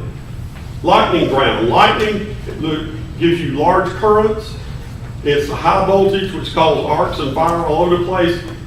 Even without a direct hit. Normally when we think about lightning strikes, we think about the bolt hitting your house directly. Let me tell you, all these lightning protections, if the bolt hits your house directly, none of them are going to work. Ain't none of them going to work. Because it is so much power and so strong that it'll blow past any protection devices you have. Let me also though tell you, knock on wood, I've never been struck by lightning that way. And to be perfectly honest, nobody I know has been. I know of people, in other words, I've known houses that got struck. There is one fellow that I know who made the mistake of taking his non-ham wife to a club meeting. And that particular club meeting, they talked about lightning protection. And it scared her so much, she doesn't want him to have any antennas outside because they'll attract lightning. Well, that's not true because lots and lots of hams have lots and lots of antennas that never get hit by lightning. But he's now doing damage control to try to get and persuade her that an outdoor antenna won't cause the house to burn down. But it doesn't have to be a direct bolt. Even a distant strike can cause damage. It causes a power surge. Most people know about surge suppressors now because computers are so susceptible to it. But your antennas, one reason to disconnect your antenna when you're away from your station, because even a distant hit, they could hit a tree a mile from you or 2 miles from you and still induce enough of a voltage on your antenna to burn up your radio. It won't burn your house down typically, but it might burn out the receiver part of your radio. So that's not a good solution, not a good outcome either. So know that it doesn't have to be the bolt that hits your house. It can be the bolt that hits a few miles down the road, yes. I had a lightning strike right outside my house, and it caused a surge, and the computers were okay, but it knocked out our cordless telephones, and it put a spot in the screen of our television when you turned it on. Really? So that's really the only thing we lost. But Well, I've heard some that were close to actually do things like weld the contacts into washer and dryer and stuff like that too. I've heard stories of that. I've never known anybody to have that, but I've heard that washers and dryers have to be replaced. Well, now they're electronic and they've got computers in them. So, but even in the old days, before they were computer driven, it could be enough power to cause problems. So yeah, when you get a real close strike, I'm surprised your computers were all okay. That we actually was a pretty good outcome because typically if it's close, it's going to jump over any protections we've installed, and I try to keep installing a number of protections for my gear. My cousin was living in an older house. Right. And they had a TV antenna on top. the top of the house and it got struck. And then a lot of the wiring in the walls was not high gauge because it was so old and Right. it was deteriorating. Right. And the whole TV wire all the way down to the TV caught fire. Oh, really? Yeah. It burned their house to the ground. Oh, gee, yeah, well, that's the worst case, that's, you're lucky, sometimes the wire will melt and it will serve like a fuse, and that will help dissipate, but in this particular case, obviously it didn't happen. So, yeah, it can't, lightning's nothing to sneeze at the same time, you don't have to live your life in fear, most people will never have a direct encounter with it. So, but if you do, again, you want to put all the protections that you can, because even a distant strike can cause some problems, and a close one can cause major problems. So you want to ground your antennas and towers when you unplug your radio. As you leave, the best thing is to have a grounded thing you can plug your antenna back into, so it'll be grounded when you're not using it. Number 6 copper wire is best. You want heavy copper wire. Big thing is to follow the electrical code. That is the minimum you want to do, but you do want to make sure you've met the electrical code so that your insurance can't take a pass on you if you get hit. You want to route all your indoor cables through a common metal panel and unplug things when you're not using them. And you want to make sure when you run ground wires that you don't make sharp turns. The lightning bolt, if this is the ground outside and you've got a wire here and you've turned here and this is your ground rod here and you've got it where the ground rod comes up here and say the window of your house, it won't make that nice turn. If it sees a path to ground that looks a little easier, it's going to just jump down there. So you want to make sure make sure that the least path of least resistance is the path that you provide for it. Otherwise, it's going to go wherever it wants to. So you want to make sure if you can avoid sharp bends that you do that. RF grounding, RF in the shack can disrupt normal equipment operation. It can cause RF burns. Usually, I think I told you the story of me in the metal microphone. It just burned my lip a little bit, but was not hazardous. Just a bit of an aggravation. So you want to use short connections with this. In this particular case, using a quarter wave wavelength wire connected to the ground bus usually can be best. Get your transmitter as far from the antenna as you can. But if you're in a restricted area, we saw in the original video the first day, that man had an antenna inside his apartment. Well, so yeah, he'd like to get it further away, but he can't because he's in an apartment. You can reduce power, that's something you definitely can do. And generally, if you're having problems like that, you want center-fed balanced antennas and using a balun to try to keep things as straight as you can. You don't always have to use baluns, and I have used off-center fed antennas, and they can work fine, but they can be susceptible to more problems than if you use center-fed and balun-fed antennas. What is a safety hazard of a 12-volt storage battery? No, they don't mention acid. I mentioned acid. I shouldn't have probably mentioned it to confuse. But shorting the terminals can cause burns, fire, or an explosion. And in the explosion, then the acid becomes part of the problem. Okay, so remember, shorting the terminals can cause burns, fire, or an explosion. How does current flowing through the body cause a health hazard? In this case, it's an all of the above question. It can cause a health hazard by heating tissue, by disrupting the electrical functions of cells, and by causing involuntary muscle contraction. So in this case, all of the above are correct in what the health hazard of current flowing through your body. What is connected to the green wire in a 3-wire electrical plug? The ground, that's right. What's a good way to guard against electrical shock at your station? This is another all of the above. You want to use 3-wire cords and plugs for all AC powered equipment. You want to connect all AC powered station equipment to a common safety ground. and it will use a circuit protected by a ground fault interruption device. What precautions should be taken when installing devices for lightning protection in a coaxial cable fed coax cable feed line? I don't know if we covered that or not. You want to ground all of the protectors to a common plate, which is then connected to an external ground. So you want, again, all the connectors to a common plate. These talk about protection devices. By the way, we've still got a few, I can't remember your name right now. Dennis. Dennis went to Maysville Ham Fest. These are some ham radio outlet magazines, and ham radio outlet, I've done a lot of business with them. I've done business with several of them, but I just recently got some stuff from them. They're a good place.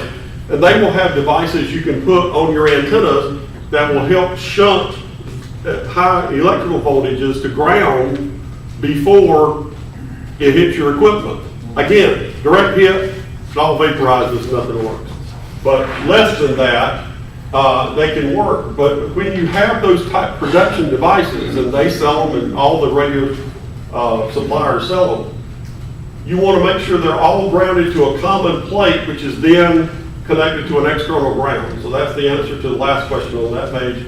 What precautions should be taken when installing devices for lightning protection in a coax cable feed line?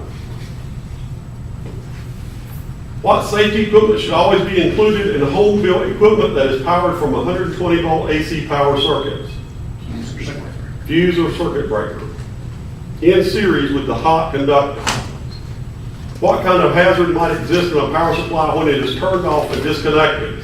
Charge capacitor. That's right, the big capacitor we saw in that is turned off. The capacitor may still hold a pretty tough charge in it.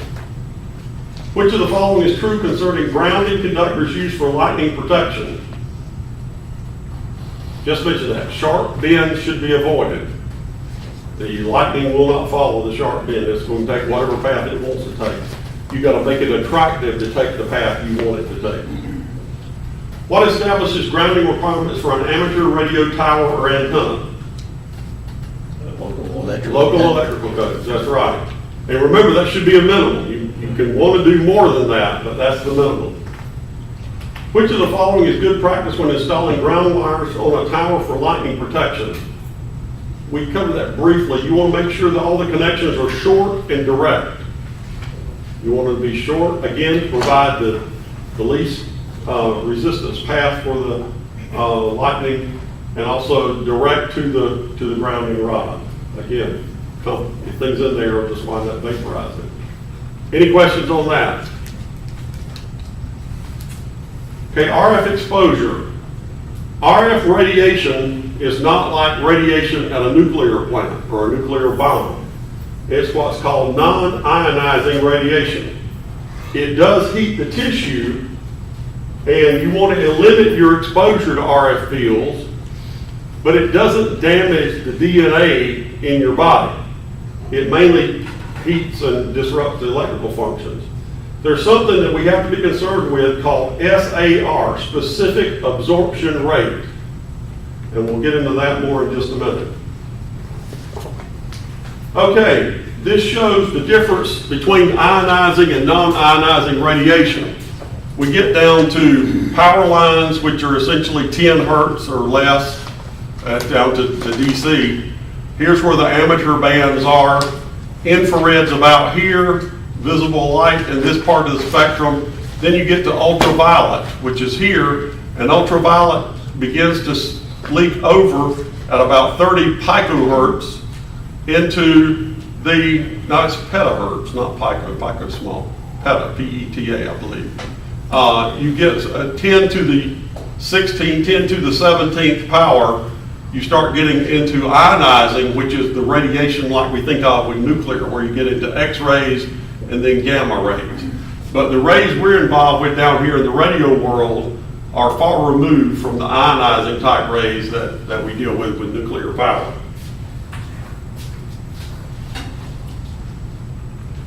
Okay, this is something again, because of the less number of questions, you don't really have to calculate power density, but that's the formula we would use if you did. The power density, not surprisingly, is at the maximum near the antenna.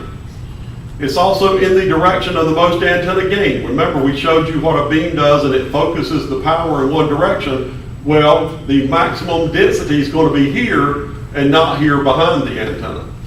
And then also it's inside transmitters and amplifiers. So you've got maximum power density in all those places. Now, power density increases in direct proportion to the transmitter power output. That is to say, if you double the transmitter power output, you will double the power density. If you triple the transmitter power output, you will triple the power density. So it's a direct proportion. It decreases with the square of the distance from the antenna. That may sound a little complicated, but what it means is it drops off very quickly. As you get further from the antenna, a little bit of distance does you a lot of good.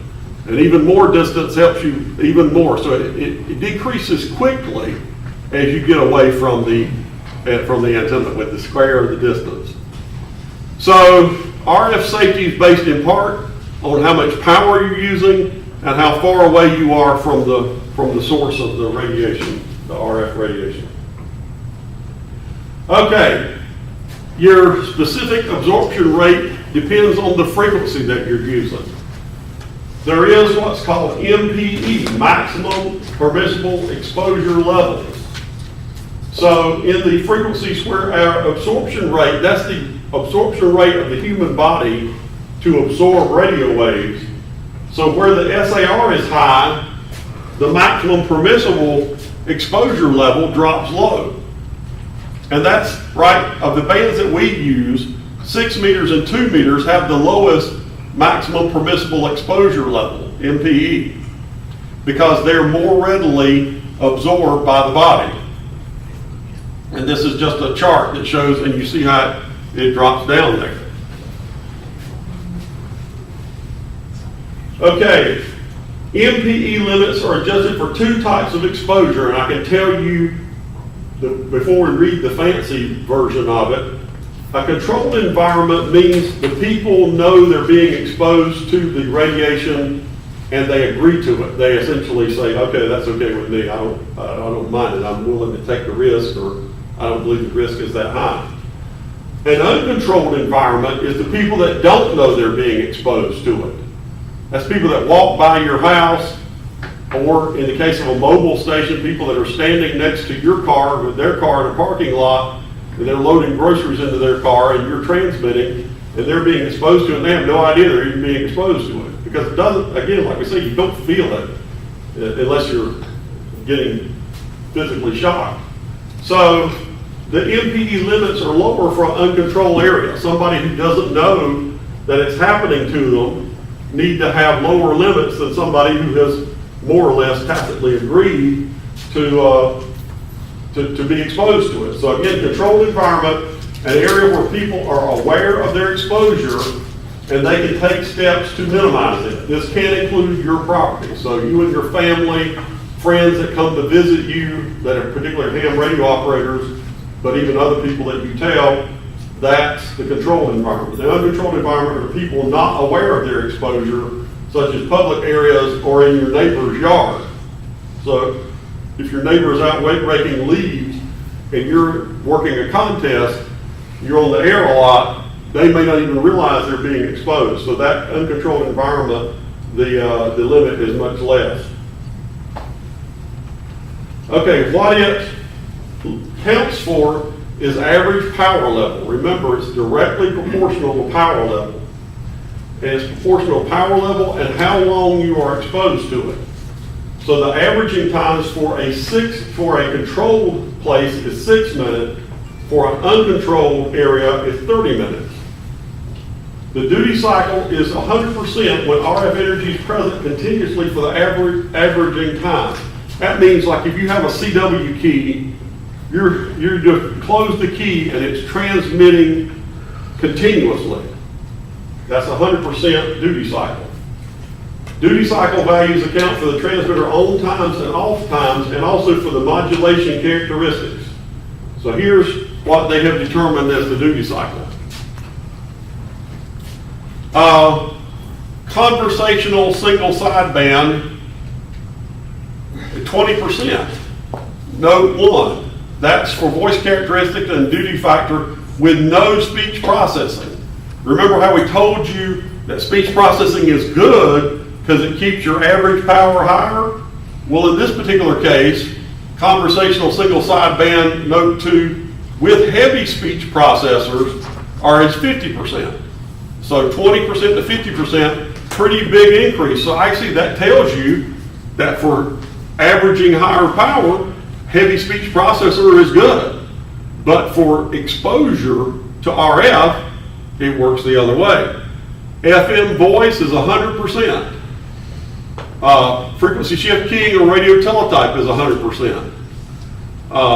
Audio frequency shift keying, single sideband is 100%. Conversational CW, that's just talking back and forth, is about 40%.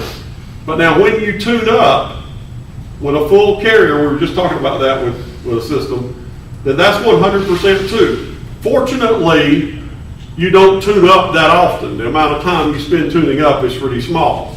So that particular 100%, but now these three can be quite a bit. So you want to be aware of that.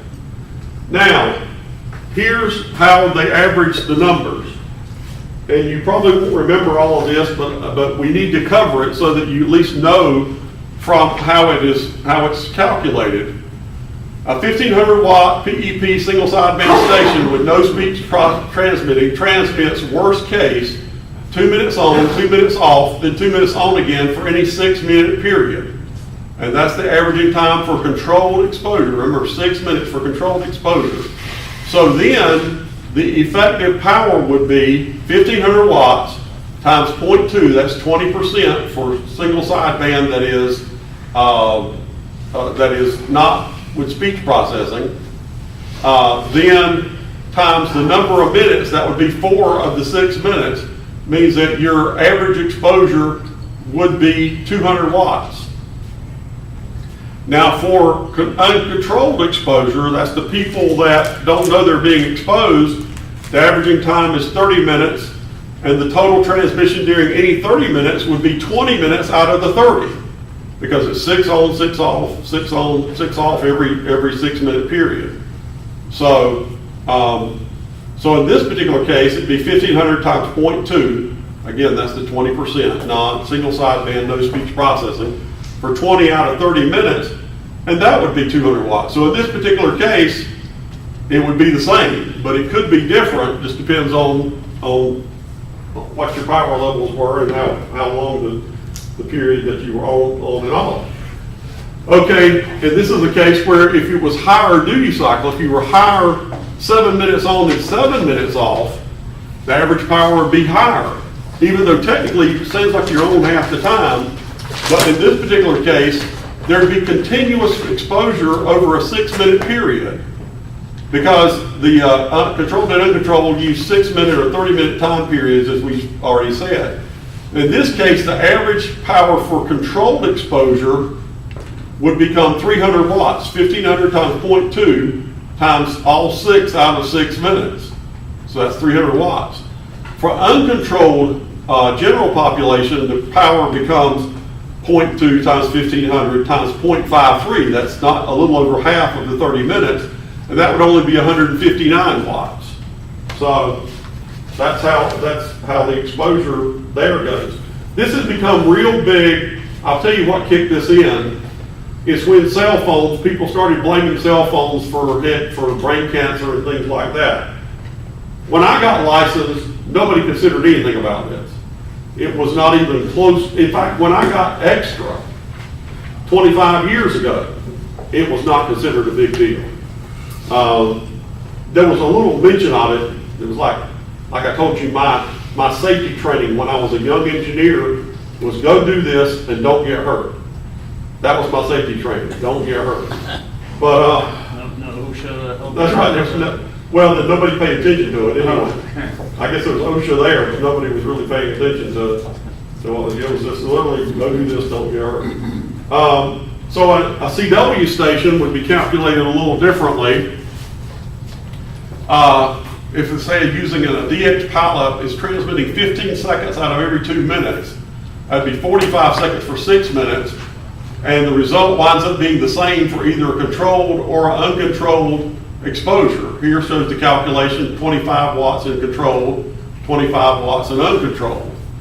It can, in a way, if you start figuring this out and sit down with the formulas, you can kind of game the system, which is to say, in reality, you're not on 5 minutes on and 5 minutes off. You're on 5 minutes on and 10 minutes off, and 5 minutes on and 4 minutes off, and I mean, it's all irregular. So part of this is a little bit, like I say, of gamesmanship or whatever, but it's what we can be required to do. Now, I'll tell you, we aren't absolutely required to do this, which is another thing we can do. But anyway, this shows the calculations for here. 5 minutes transmission time, or 15 minutes to near 30. In this particular case, the controlled is 208.3 watts. Uncontrolled would be considered 125 watts. So, then we get into the fact of antenna gain. Remember, the same thing that works for us in sending a signal out works against us in this. In other words, when we're sending a signal out, we want as much power here as possible. But when we're trying to protect, or at least be cognizant of what our neighbor might do, then we need to be as careful as possible. So these factors affecting RF exposure, average transmitter power, which includes duty cycle, we talked about, the frequency that you're on, again, the distance to the antenna, and the antenna pattern or gain. So gain antennas, we like them, but in this particular case, it winds up making the exposure substantially higher. If you've got whoever you want to talk to, but you've got to be aware that people may be aimed at people. You can lose a lower gain antenna, boo, we don't want to do that. Or you can reduce transmitter power. Some cases we want to do that, some cases not. And then we can limit the average power of our transmission, which is say we just don't transmit as much. So there's those things that you can do. Let's go through the questions here. What type of radiation are UHF and VHF radio signals? Non-ionizing, that's right. Which bands have the lowest value for maximum permissible exposure limit? Mention that. 6 and 6. 6 is one, and 2 is the other. 6 meters and 2 meters. What is the maximum power level that an amateur radio station may use at VHF frequencies before an RF exposure evaluation is required? I just told you, 50 watts PEP at the antenna. So but below 50 watts, you don't have to do an RF exposure evaluation. What factors affect the RF exposure of people near an amateur radio station antenna, near the antenna? Okay, this is an all of the above if you get this question, because the things that affect exposure of people near this antenna are the frequency and power of the RF field, the distance from the antenna to the person, and the radiation pattern of the antenna. Okay, why do exposure limits vary with frequency? Because the human body absorbs RF power more at some frequencies than at others. And 6 and 2 meters are particularly bad areas, tough areas. What are acceptable methods to determine that your station complies with FCC RF exposure regulations? But you can do it by all of the above, by calculation based on OET Bulletin 65, by calculation based on computer modeling, or by measure of field strength using calibrated equipment. What could happen if a person accidentally touched your antenna while you were transmitting? They get an RF burn. It's painful because it's on the skin. It's like the worst sunburn you could conceive of. Actually, beyond that, depending on how much power it was. What actions might an amateur operator take to prevent exposure to RF radiation in excess of FCC supplied limits? Move the antenna, raise the antenna. That's right, relocate antennas. Relocate the antennas from areas where people can approach it. Raise the antenna. That's good because it usually improves your station performance. Avoid pointing a beam antenna where people are likely to be, or lose the lower gain antenna. Reduce transmitter power. Limit the average power of your transmission by transmitting for shorter periods. How can you make sure that your station stays in compliance with RF safety regulations? Standard 50 watts. Well, that's for FM. Yeah, that's for 2 meters. By reevaluating the station anytime you change a piece of equipment. So if you get something new, you need to rethink it. Why is duty cycle one of the factors used to determine safe RF radiation exposure levels? It affects the average exposure of the people to radiation. So the duty cycle, again, like we talked about with single sideband, if you're not using speech processor, the wavelength averages about 20%. If you're using speech processor, then it keeps the duty cycle higher, and that's good if you're trying to make your weak signal a little stronger, but bad as far as exposure of people around the antenna to RF. What is the definition of duty cycle during the averaging time for RF exposure? Duty cycle is essentially the percentage of time that a transmitter is transmitting. The percentage of time it's transmitting. How does RF radiation differ? Okay, mobile installation safety. You want to mechanically secure all equipment and accessories, so you don't want things flying around when you're having to do emergency braking or emergency maneuvering on the road. You want to be sure that it's all mechanically secure, and not just the equipment, the accessories as well. You don't want to mount equipment where it blocks your vision. Now, in some cases, you will see truckers with CBs and sometimes with hand gear up above their driving position. Well, that's because they're in really, really big trucks and they've got a really big windshield there. For most of our vehicles, if we try to mount it high, it's going to block part of our vision. And also it can do that if you mount it on the dashboard of the car. Something else that's a good reason not to mount it on the dash is that it will get very, very, very hot. Leave something on the dash and come in and touch it when you get back after a sunny day. It'll be really warm. So you want to be sure that the equipment is not where it will block your vision. However, you would like to have it to where it's within reasonable field of vision, because you don't want to sit there and stare at it, but occasionally you'll need to look at it as you're operating it. So that's why it's kind of tough to find a good place to put stuff in an automobile. And you don't want to operate in heavy traffic. I have that rule for my cell phone. I had a call the other day that came in, and I was in really heavy traffic, and I just said, it'll have to go to voicemail. I get into some really heavy traffic, and I need to pay attention. I got hit on Interstate 95 several months ago, and actually I couldn't help that. Me paying attention wouldn't have had anything to do with it, except I don't want to hit somebody else. So when I need to pay attention, I don't talk on the cell phone. And when I need to pay extra attention, like in heavy traffic, I don't operate on the ham radio either. Because it's common sense. And if you're getting into heavy traffic and you're talking to somebody, just tell them, hey, I need to pause a little bit. I'm getting into some rough traffic here. Okay, antennas and support. Antennas above 200 feet or near airports require special consideration. The FAA and FCC have special requirements for these situations. So if you're fortunate enough to be thinking about an antenna over 200 feet, or if you're close to an airport, you have to watch out for that. A lot of little airports around you might not be that familiar with. You have to follow FAA rules for what you can put up. You want to make sure that people cannot accidentally contact your antenna. that comes into play.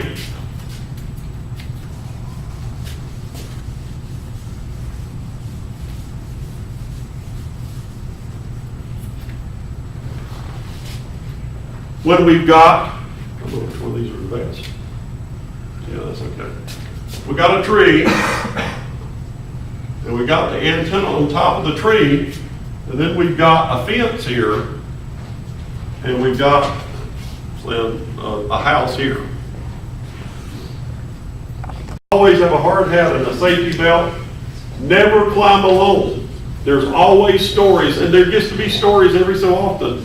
I mean, in the ham radio books, magazines, of a person that climbed the tower by themselves, and they had some problem, and in some cases it turned out to be fatal. You need to have somebody there as a helper and observer. You need that anyway, but you especially need it for safety purposes. Now, this should make sense. The ground crew should wear hard hats and safety glasses. Why? Because things can fall. And they also should stay away from the tower base. So, because that's where most likely the things are going to fall. So, you want to be sure that they're protected. You want them there to help you, but you want to be sure they're protected. So hard hats all around, and really safety glasses aren't a bad case all around too, but particularly for the people on the ground crew. Okay, for electrical purposes, you want 1 8-foot ground rod, or this is really for lightning and electrical safety, 1 8-foot ground rod bonded to the tower and to each other. 1 8-foot ground rod per leg bonded to the tower and to each other. You never want to climb up an erected crank-up tower. I don't know if you know what a crank-up tower is like. It's like a extension ladder, and that is you have the tower here, and then you have another tower section in here, and it has its own crisscross, and then you have another section of the tower inside there. And if you're climbing it and it's extended and this thing slips down, what can happen? It can guillotine your fingers.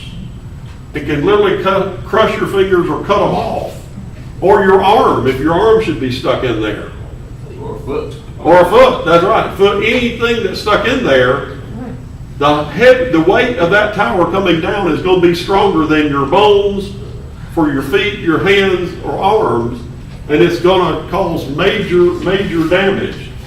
So you do not want to climb an erected crank-up tower. In fact, to me, I want to be very careful even if it is retracted, because it can still shift a little bit. The safest thing to do is to get a piece of wood, like a 2x4, 2x6, 2x8, jam in there so that keeps it from shifting any. Because even in a retracted position, it can shift some. So you got to be very careful. You never want to attach guy wires or an antenna to a utility pole.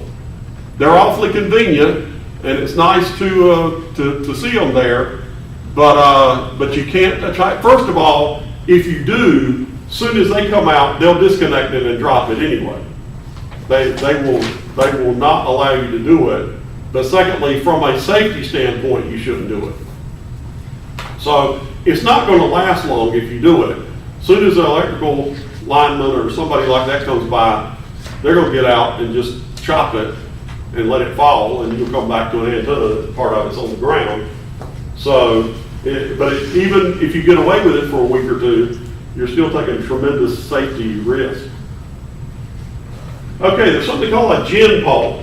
When you have, and let's assume this is a regular tower now, okay, you've got this piece of tower up, and you're standing here on the tower, and you've got to get another piece up there. Well, even if there's a couple of people, it can be tough to do. What you do, let me get another color here.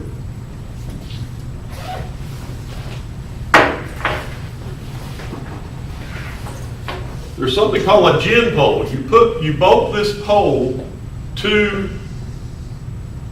the tower, and it extends up past the bottom of the tower, and it has a pulley on it.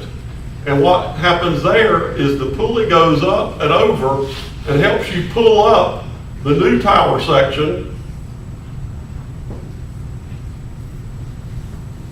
And it pulls it up to where the person, essentially, the ground crew is handling the weight. They are pulling up on it. They're carrying the weight.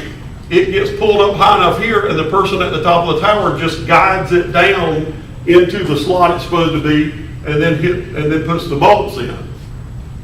So that's what a gin pole is. Used to lift tower sections into place when you're erecting a tower. And that shows a real tower with a real gin pole on it. At one time, RARS had a gin pole that you could borrow. I'm not sure if we have it anymore. I think it may have walked away at some point. But that's what you need. And that allows, again, the people on the ground carry most of the weight. The person on the tower just guides it into the slots where it needs to be into, and then installs the bolts, tightens up the bolts on it. That actually shows the tower section being pulled up too.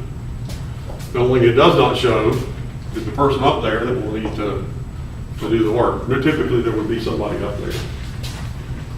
Okay. When should members of a tower work team wear a hard hat and safety glasses? All the time when work is being done on the tower. What is a good precaution to observe before climbing an antenna tower? Says climbing, yeah, that too. Climbing harness and safety glasses. Now, our slide specifically didn't mention safety glasses, but I did. Safety glasses are always a good idea. If you get up at the top of the tower and suddenly sand blows in your eyes or anything and you can't see well, that's going to be a difficult situation.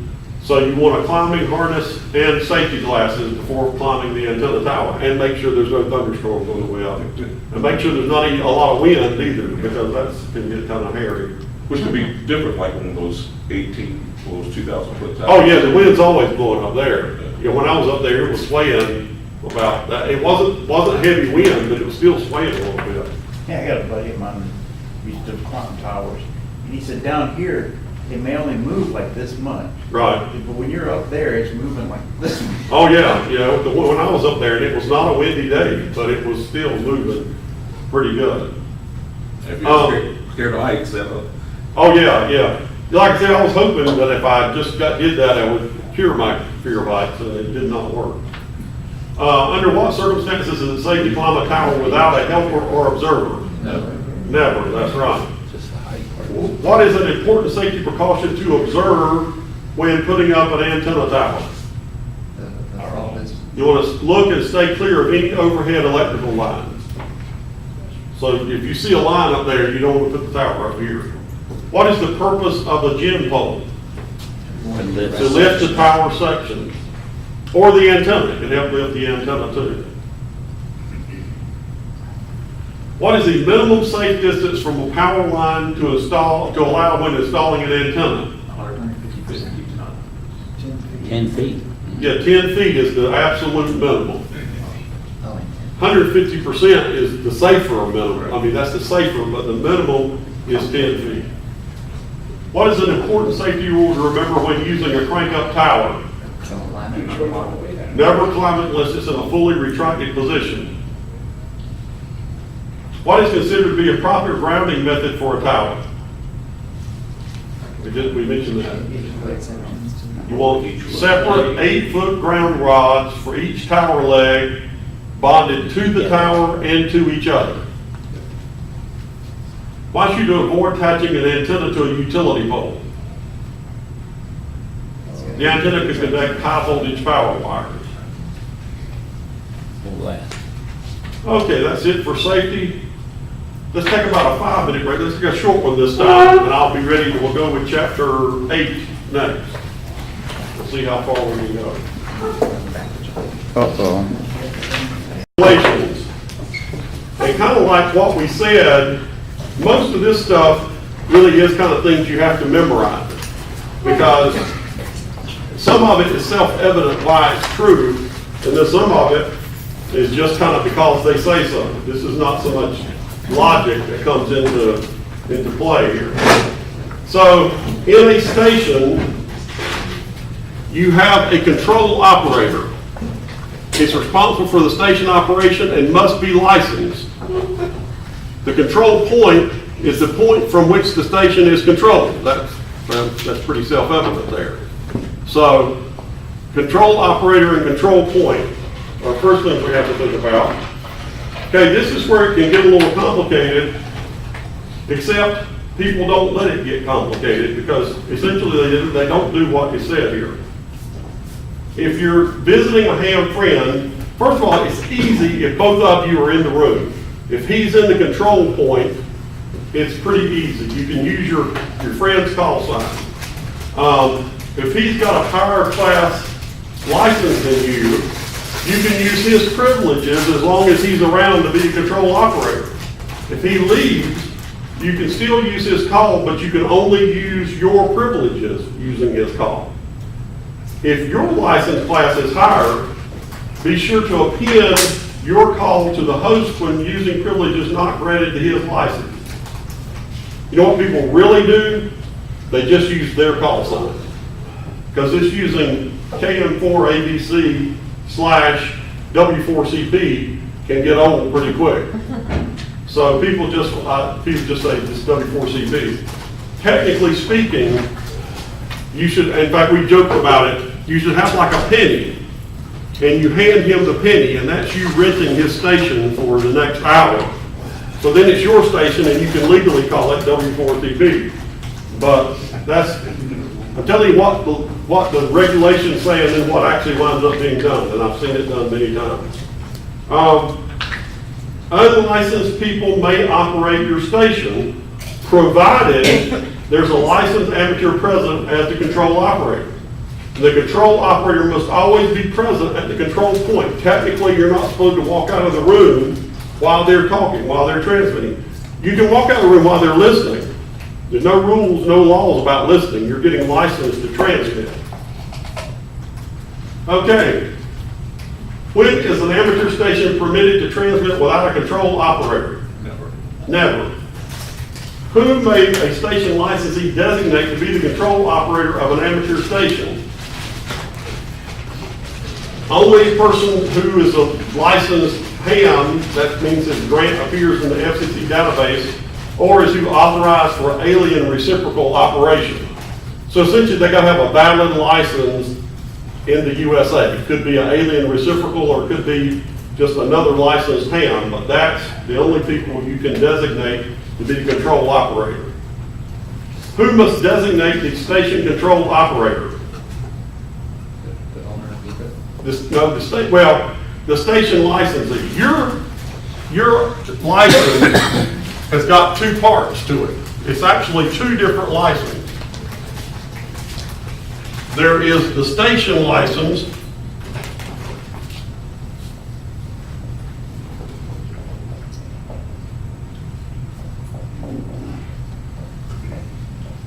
and the operator's license.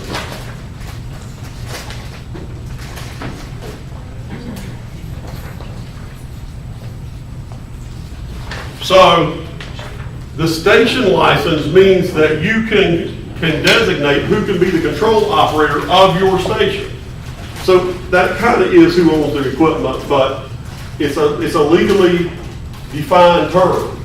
The state, when you get a call, I have both the station license, I've just got one piece of paper, but it serves as both station license and operator's license.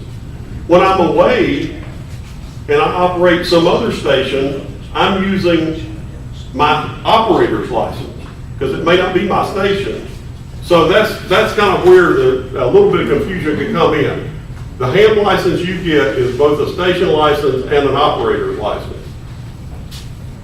So the person that they designate the station control operator is the station licensee, the person that holds the station license. So the station license is actually a fixed point. No, you can be mobile, but they've got to have. I was thinking mobile, you're using your operator's license.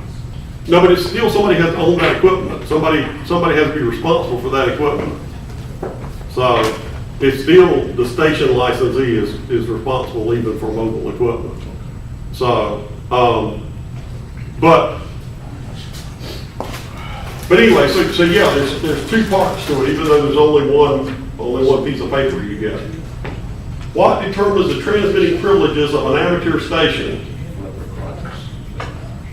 The class of operator license held by the control operator. So the class of the control operator controls which privileges you use. If the control operator is an extra class licensee, then you can use all the frequencies that an extra class licensee has access to. If it's a technician, then you have a subset of those particular license privileges. What is an amateur station control point? It's the location at which the control operator function is performed. These are pretty straightforward if you just think about them. It's just where is the control point? It's where the control operator function is performed. When the control operator is not the station licensee, who is responsible for proper operation of the station?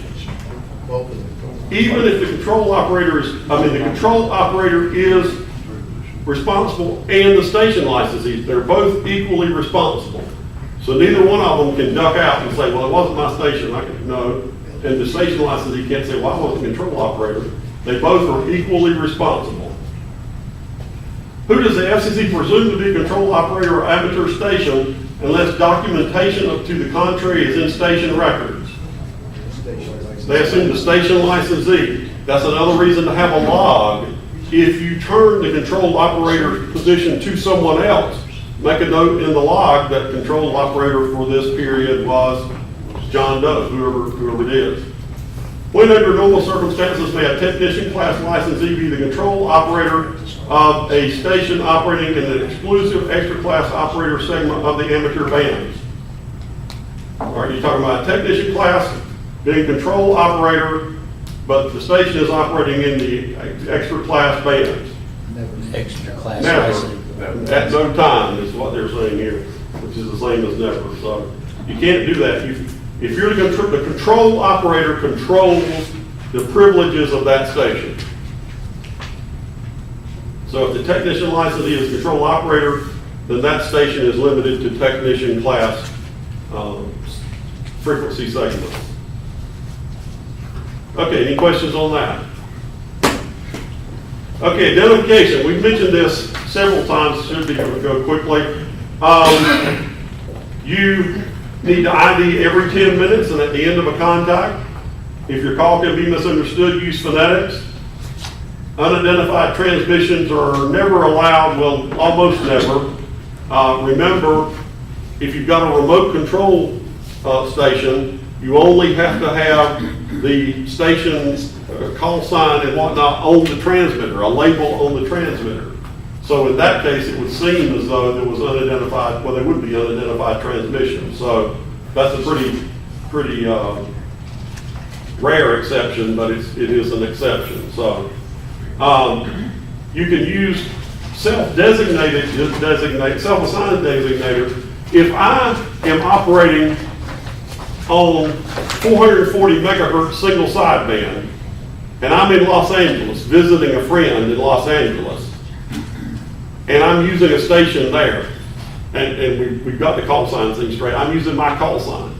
If I say W4CP, CQ, W4CP, I'm going to get a pileup because it would be exceedingly rare for a W4 station to be heard on 440 megahertz in Los Angeles. What they don't know is I'm in Los Angeles. They think with W4, I'm somewhere in four land, somewhere in North Carolina, South Carolina, Georgia, Florida, whatever. So it makes sense for me to self-designate W4CP / or you can say / stroke or slant